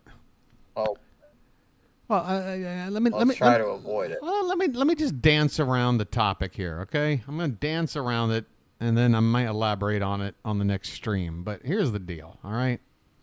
I don't know if what your thoughts are, but there seems to be a problem in America with the economy in terms of how there's a widening gap between the ultra rich and the rest of us, right? Now. If that much can be agreed upon, we should look to baseball as an example of what to do when the super rich take advantage of us too much. Because did Fitzy leave? I don't blame him. You know, at some point, you know, what is it, the 60s, the players had enough. I'm sorry. Oh, you're fine. Here's a ground ball to Bill Ripken. He goes to first. Hal makes it to third base, but an out made here. So, you know, for the longest time in baseball, here's how it worked. The owners made a crap ton of money. The players made a very modest salary. A lot of players in the 20s, 30s, 40s had second jobs in the off season. You know what I'm saying? But the fans were still, you know, doing okay because games were affordable. You know, if you wanted to go to a ball game, if you got a cheap seat, it was $1 or $2. You found your way into the ball game. Is that Greg Olson coming out? Our closer is coming out here in the 8th inning to try and shut the door and get more than 3 outs. Greg Olson, by the way, this is his. This was our last Rookie of the Year until Gunnar Henderson won last year. It was Greg Olson in '89, right here. So yeah, what is the point I'm trying to make? All right, let me try and make this point. What is all this activity on my Discord? I might close it. I'm hearing a lot of pops. So, look, eventually the players are like, look, we're going to go on strike because you're not paying us enough. You guys are millionaires. You guys are making money hand over fist. We're packing the ballpark. We need to get paid more money. And eventually, free agency came into play. And that's what opened the door for these players to start making more and more money. And they should be making more and more money.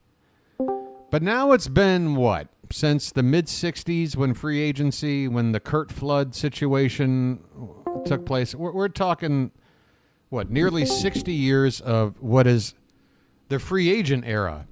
Now it's gotten to the point where the owners are paying these players egregious money. Now the players are like owners themselves in terms of how much salary they're making.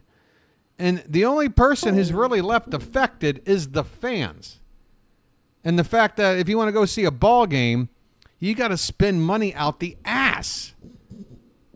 And back in the day, you could have been a person making a meager income, but if you were a fan, a diehard fan of your team, you could afford to buy 81 tickets and go see your team play in a bleacher seat all year long and go out there and support that team. Free agency isn't the problem. The problem is people like Boris. Yeah, but that's that's an agent.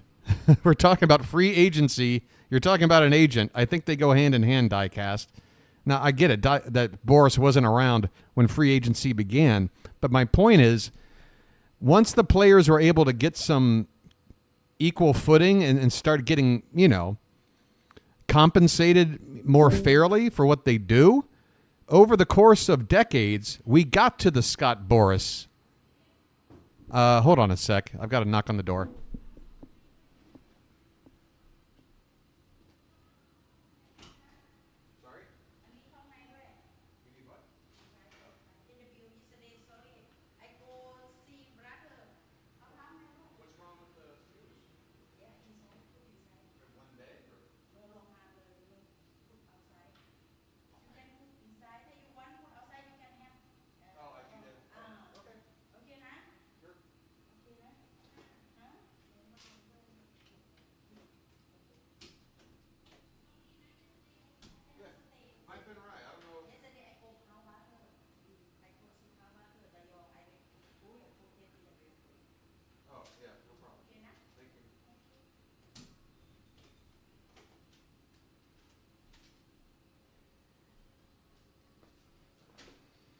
Okay, that was very strange.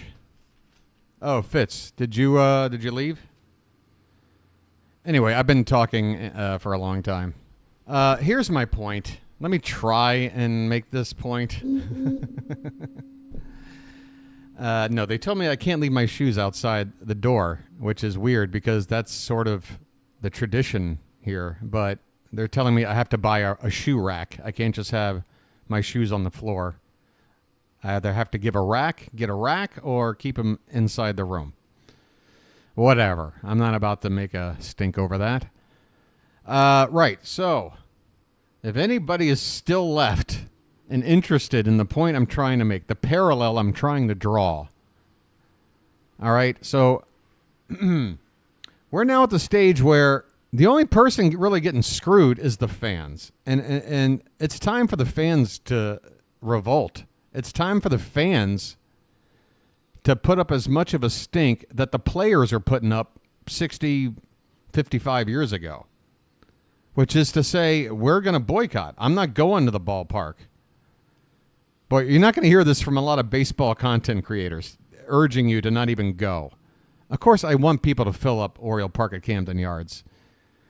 But, there's a reason why I live over here. There's a reason why, I was able to give up my favorite thing, which is attending baseball games, because it's just too damn expensive. And the price just keeps going up and up and up and up. It's not matching what we're making as, workers. So it's time for us to revolt, okay? Because the thing is, the owners, they were always making the money. The players were like fed up. We're going to strike. We're the product. You pay us or we're walking away. Go get some scrub players. They're like, fine, we'll pay you. But guess what? The way they're paying the players is by milking the money out of us, the fans. The owners are still making that same owner money, and I'm sick of it, okay? We need to offer in every major league ballpark 20-25% of the seating capacity for people that don't sit here and make $100,000 or more a year, okay? We need to bring back the bleachers for the true everyday fans that want to go out and just take in a ball game, because you can't really do that anymore. And left still, you know. So that's what I'm saying. Like, the players finally put their foot down at some point in the history of the game. It's time for the fans to do the same thing, because it's gotten out of control. Why are you making it so expensive for us? You know? You just keep pushing that price until you find that sweet spot. It's like, oh, wait, attendance just dipped a little bit. All right, let's keep the price right there then. Just gouging as much as you can without, you know, completely screwing it up. And I'm tired of Phil Bradley with a bunt attempt. So, yeah. Enough is enough. Take the price down on tickets. All right? And yeah, who deserves a break, Elon Musk or the average schmuck? Obviously, it's the average schmuck. How you doing, Pocket Watch? Thanks for tuning in.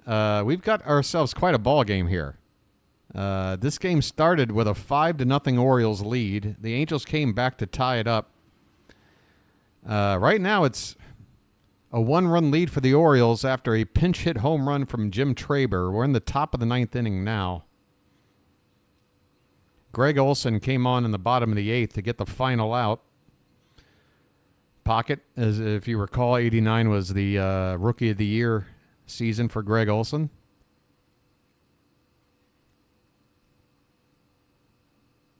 Phil Bradley currently at the plate, and he looks at a pitch low. So that's my little, you know, whatever. I mean, I say it's political. Really, I don't care what side of the political spectrum you're on, or if you're right down the middle or whatever. I mean, I feel like everybody should be in agreement that, you know, you go to a sporting event,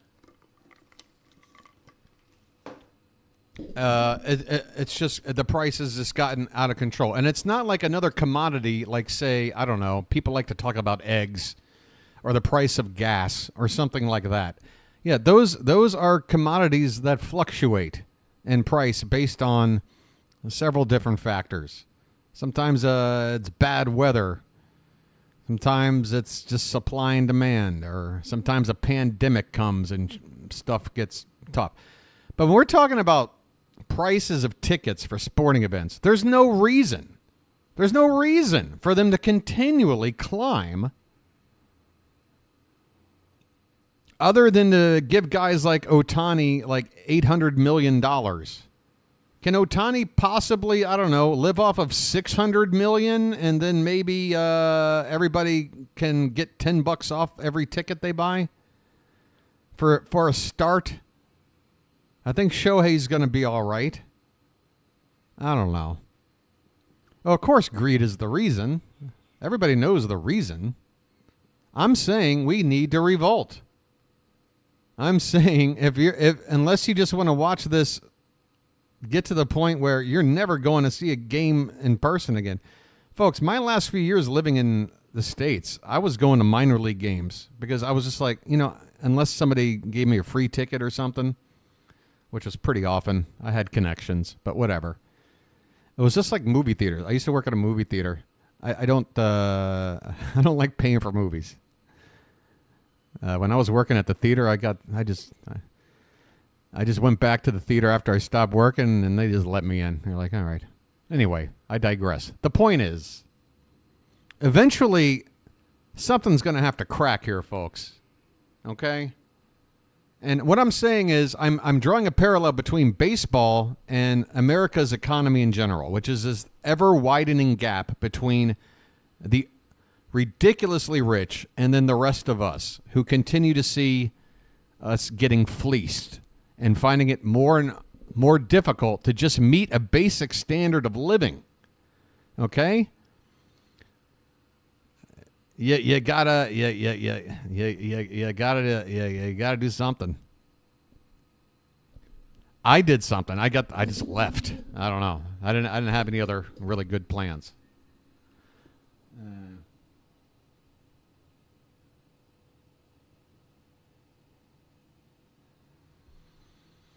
Yeah, and I mean, yeah, Memorial Stadium. Yeah, God, I wish I was old enough to have been able to go there more than I did. I probably only wound up catching maybe 12 to 24 games there as a kid. But, yeah, folks, what are we doing? What are we doing? I'm just so tired of the Walton family and Elon Musk and Jeff Bezos sitting there on 95% of all the money. Never in 20 lifetimes able to spend whatever it is they got. They just want to sit there and compare numbers on a piece of paper with each other, because that's what it's all about to them. It's that relevance and of competition with other super rich people. And leaving behind some kind of a legacy. Well, I'll tell you what your legacy is. It's that you destroyed the middle class. Okay? And Walmart destroyed small towns. Okay? And small businesses. As this pitch is blooped into center field for a base hit. Steve Finley, folks, is into the ball game, and Cal Ripken with a base hit moves him up to second base. That's right, Finley. By the way, folks, notice it's the 89 season. Yeah, so Steve Finley not traded away along with Pete Harnish and Kurt Schilling yet for Glenn Davis. The worst trade in Orioles history. Mickey Tettleton at the plate, folks. Let's tune in. Fruit Loops is at the plate.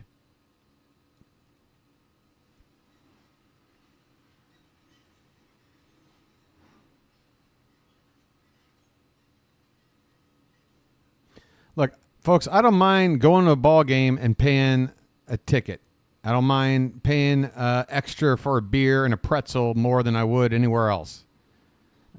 I'm okay with that. Oh, there's Tettleton's forearm. Good Lord. What a beast.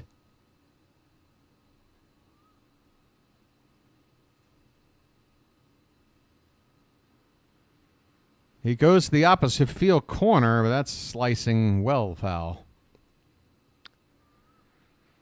Off the bat, he thought he was going to have a ball in play. That was nowhere near the field of play. 12 extra base hits, and it's only the 22nd of June when this game was played. So Tettleton was in the middle of a hot streak right here. Yeah, you can show me them arms. Look, there goes the runner. Throw over to third is high, and Finley's going to sneak in there with a steal of third.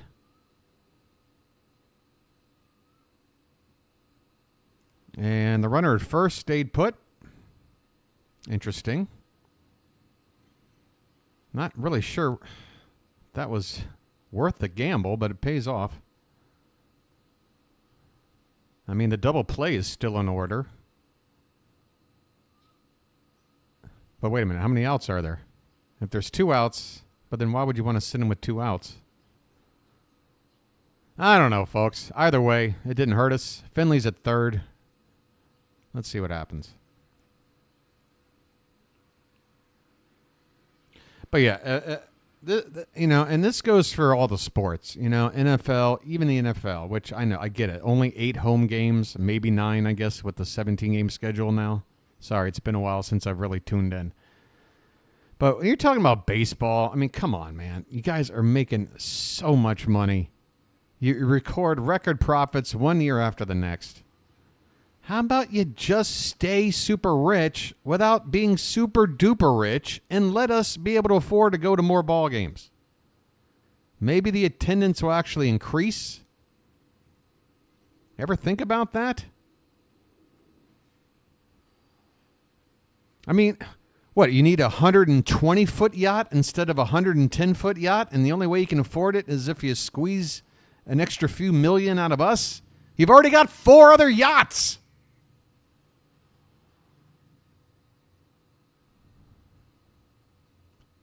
Tettleton on the ground to first. They go to second for 1, back to first. It's a 3-6-3 twin killing to end the inning. Ouch. Wally Joyner starts a double play.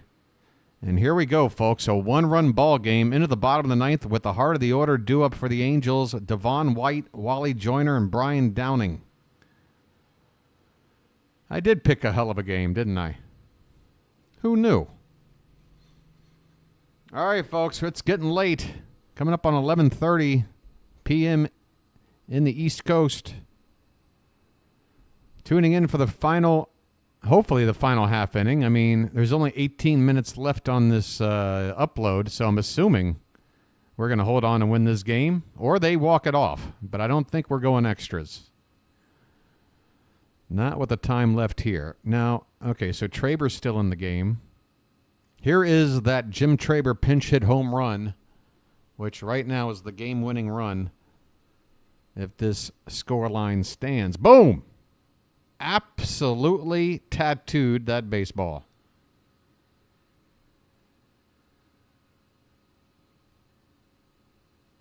Thank you for your contribution, Mr. Traber. Now, let me see if there's any other... Well, I can't. I'm going to have to do this one more time. Sorry.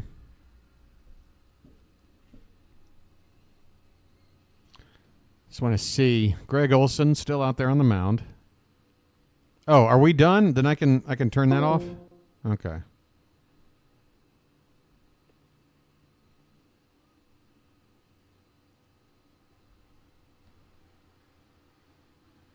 Swing and a miss by Devon White. Or is that Chili Davis?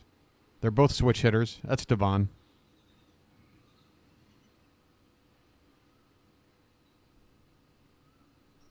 Oh, that's right. It's the bottom of the 9th. So we need to get these 3 outs. Let's get a little audio. Olson finds the bottom outside corner for strike 2. Yeah, thank you to Fitz for hanging out for so long. Fitzy, I don't know if you're still around, but appreciate the hangout. That pitch is fouled away. Still 0-2 on Devon White. So yeah, folks, I didn't really go over all the names here, but if we can't re-sign Santander, it looks like Teoscar Hernandez is going to go back to the Dodgers. That's the only other outfield right-handed bat that comes close to matching Tony's production. In fact, you could probably fairly say that Teoscar might be a better fit for us because better on base percentage. Swing and a miss by White for the first out here in the 9th. Greg Olson. He's got that big curveball, and there it is.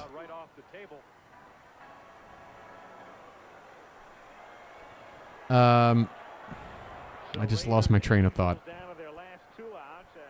2 more outs to get here. Oh, yeah. What I did was I looked at I'm looking at the guys I want to bring in. Jurickson Profar, switch hitting outfielder, coming off an all-star season, had an on-base percentage, I believe, of .380. That's the guy I want to target if we can't re-sign Santander. I think he's going to be in an affordable price range, and I think we can not have to commit more than, say, a 3-year deal. And that'll probably set us back about 16, 17 million, I think. Where Tony's probably going to be somewhere around 24, 25. Again, Corbin Burns is off the books. His salary last season, still under arbitration, was only about 15 million. Obviously, he's going to make a whole heck of a lot more than that. But if we go out and make a trade for a guy like a Castillo, he's only going for about 24. You got McCann off the books. That was $10 million. Kimbrel's off the books. That was $11 million. So basically, what I'm trying to say is, between the additions and subtractions, the players I have targeted, the payroll would only increase $29 million, which would put us from 27th in payroll up to 19th. And I think that's fair. I think it's completely fair with new ownership in place and a team with all this young talent that's won an average of 96 games over the last 2 seasons. I think it's fair to say we deserve a payroll somewhere in the teens. Okay? And the names I'm talking about that can get us all the players we could want. It's very affordable. I'm talking about some big names here. I'm talking about bringing in Tanner Scott, hard-throwing lefty closer, but could also sort of co-close or be the setup man for Bautista. I want to spend money on him. Again, I also want to trade for one of the 2 pitchers we need. Eovaldi is getting a lot of talk. If we trade for an ace and it's a lefty, then I think Eovaldi as a righty through free agency is a good 1-2 punch. If we're trading for a righty, like a Luis Castillo, then maybe we want to sign a free agent lefty like a Sean Manaea around that same price range.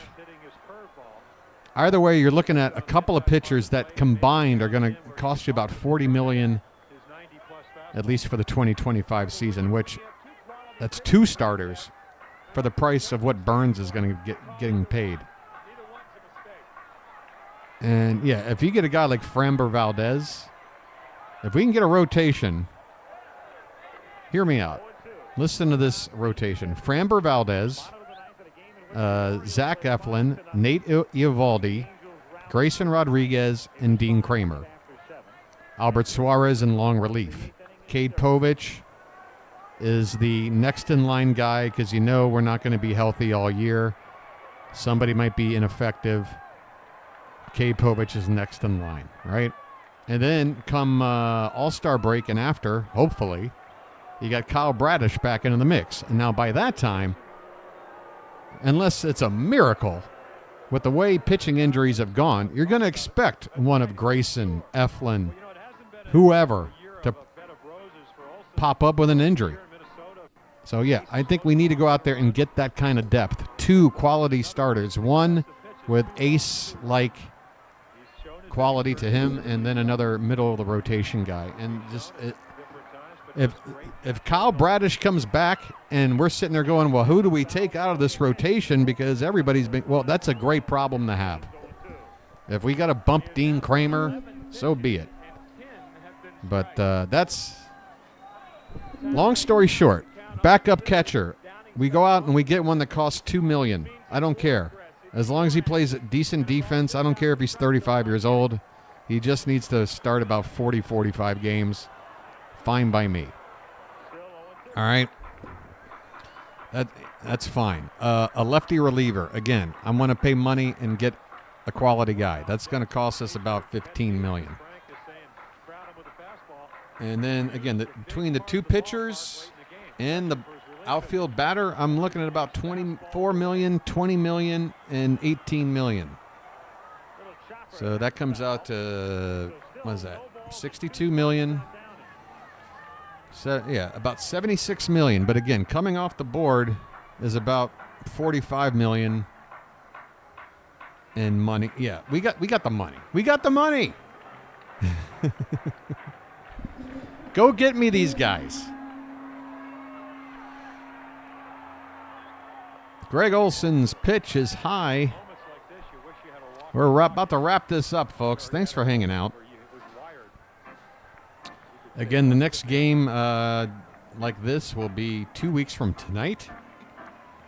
It's going to be the Orioles playing at home in the 1991 season, final year at Memorial Stadium. It's an ESPN Sunday Night Baseball game of the week from June of that season. So we'll have John Miller on the call. I'll be sure to keep the audio up for that one. John Miller on the call. Cal Ripken's MVP season last year at Memorial Stadium. Plenty of storylines to be interested in for that retro watch coming up on what would be the 20th of December, just a few days before Christmas rolls around. So that'll be the last one of these before the holidays, and then we'll be back again after New Year's. And at that point, just a couple more before we start looking at spring training.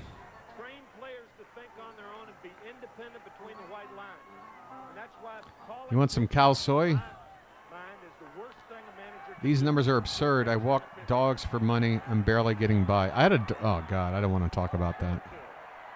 It's a very sad story. But I did have a dog walking job for a very small period of time while living in D.C. Endless foul balls. Yeah. No wonder this game went 3.5 hours. All right, folks. Here comes the final pitch of the ball game.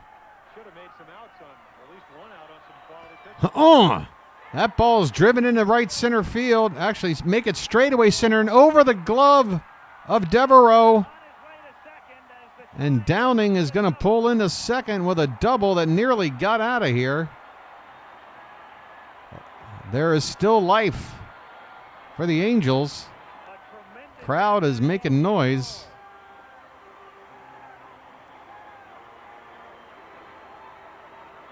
Lots of acid wash jeans and peroxided hair out there.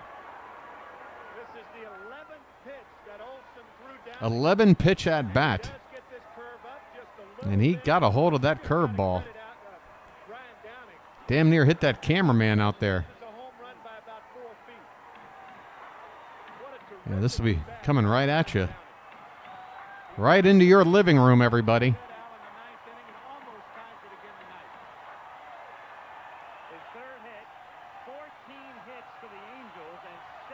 All right.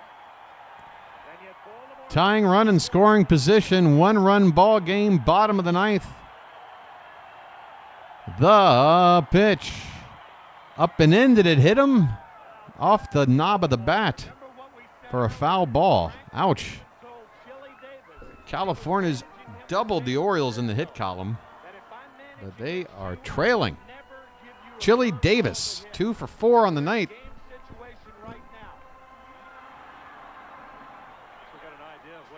Greg Olson. I'll say this. I don't remember this outcome, but I do remember that he didn't blow a lot of saves in that Rookie of the Year campaign, so I'm expecting him to close the door. Fouled away. Where's my sound effect? Why isn't this working? How many people are here, by the way? Wow, it's still at 10. Wow. Folks, I need you guys. I need you guys to help with the grassroots effort to get this channel a little bit more exposure, I'm telling you. Here comes the pitch, and it's high. That is high. What is going on with my effects board? I can't. Interesting. Let me unplug it and see what happens.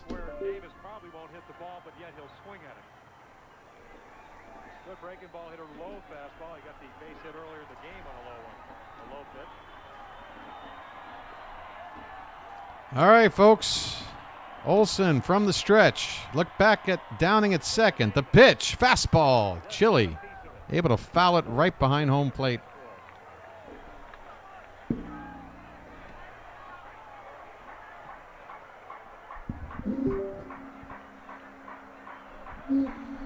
Is that 2 strikes now? The Angels down to their last strike.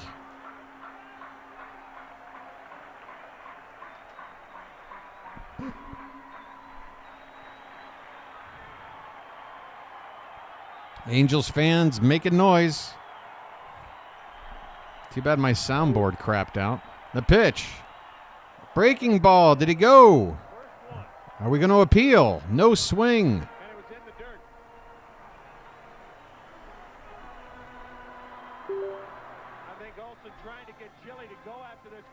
They're not letting me open my Stream Deck. That makes me mad. Throw him a breaking pitch, but not for a strike. Right, not even close. Now I'd say it'd go right back to the Powder River. Olsen leans in for the sign. Davis waves the bat. A look back at second. The pitch high. Head high. And the crowd gets a little louder.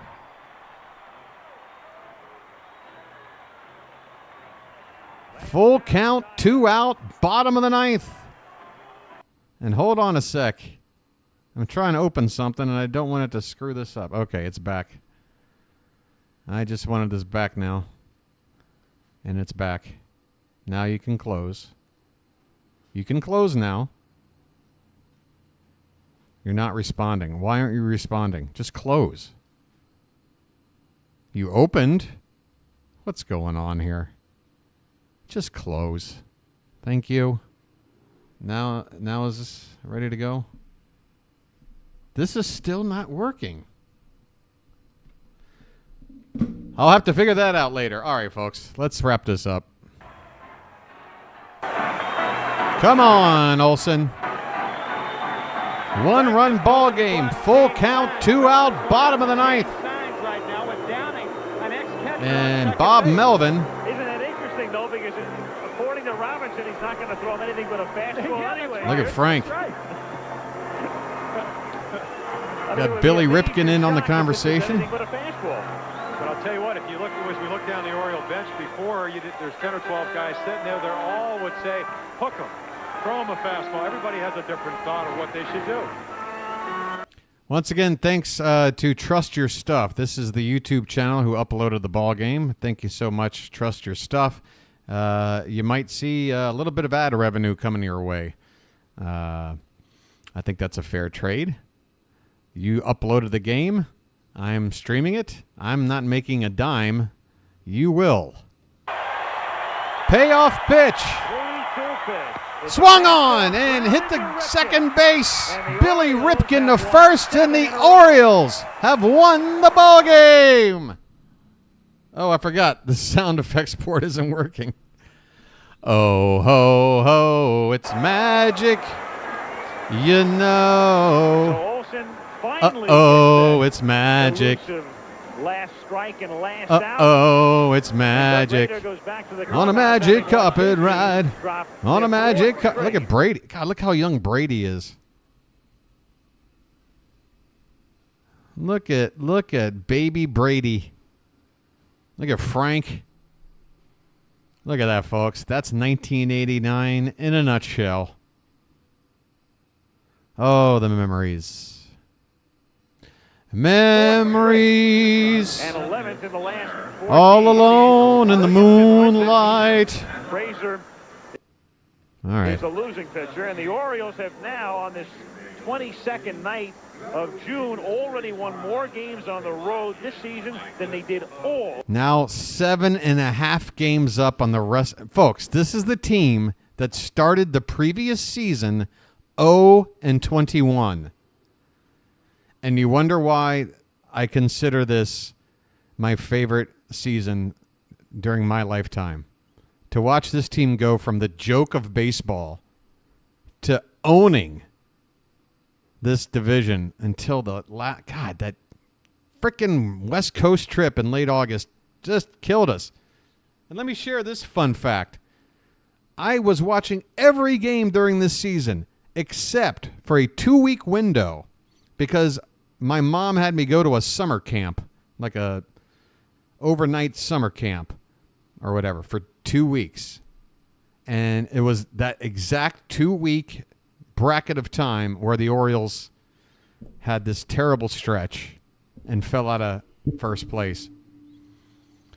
But anyway, great memories nonetheless. In the American League East, Baltimore's lead over New York and Toronto. There's Toronto Bob still involved Malacky. in their game at Oakland right now. Larry 7.5 Sheets. games in front. And the Angels, for the moment, are 4 games back in third place behind Oakland and Kansas City. All right, folks. That's going to do it for me. Your final score here. Yeah, it was my fault. Diecast, you joke, but as a 12-year-old boy who has, strange and idiotic thoughts, yes, I was convinced it was my fault. Like I had sacrificed my loyalty to the team. I turned my back on them for a couple of weeks, and that happened. In fact, I just want to see with my own eyes. 1989 Orioles results. Can he show us like a month-to-month thing? Because it was this West Coast road trip that absolutely, I'll show it to you. I'll show you when it happened, because it had been in August. And where is it? Where is it? Oh, it's right here. It was July. Okay, it was July. I'm sorry. But there it is. There is that stretch I'm talking about. Look at this. From July 19th till August 1st, the Orioles won one game. What was that? 1, 2, 3, 4, 5, 6, 7, 8 losses, and then a 5. So we lost 13 out of 14. Damn. We got back on track, you can see, but it was just not enough. And the Blue Jays, again, final series of the season. If we won 2 out of 3, we win the division. But we didn't. And both losses were by 1 run. It stings. If we had just won 2 more games in this 1-13 stretch, if we went 2-11, or excuse me, 3-11, we would have gone worst to first. All right, folks, I'm done. It's almost midnight. Thanks, everybody. Be sure to think about supporting the channel if you can. We're in the winter months. I'm not making a dime. I'm not asking you to put in a super chat. But if you go to my description here, maybe one of you will feel some generosity in your heart during this holiday season. I'm only asking because finances are kind of slim. But, if you go to that location that I just put in the link there, that is a donation website. It's like buying a cup of coffee or whatever. Couple bucks, $5, up to you. But they only take like 10%. YouTube takes like 40% of your super chats or whatever. So I need to start making that point known. Like, it's really nice when you guys help out. I'm talking like 4 people right now. I should just wait until... oh, wow. I wasn't trying to pander for that, Diecast, but thank you. Again, use this link next time, Diecast, please, for a donation like that, because more of it will come to me. You know what I'm saying? But I do appreciate the $5 donation. I'll probably see $3 of it. YouTube will get $2 of it. If you go to the other place, I'd get like $4.40 out of it, and they'd get like 60 cents. But either way, appreciate it, Diecast. And don't forget about my Discord as well. I will put that link in there, a fresh link. They expire every couple of weeks. I did have one at the beginning of the stream, but in case anybody here wants it, join the fam.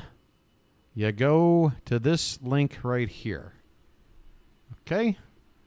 Once again, I'm going to be spending the next fortnight, that's 2 weeks to us Americans, looking at a computer to purchase. I don't think I'll have it purchased and delivered and set up in time for the next stream, but so probably still rocking this laptop for the next ball game. But yeah, a lot of stuff going on behind the scenes during the holiday season here, trying to get things ready for the next season. Thanks so much for hanging out, everybody.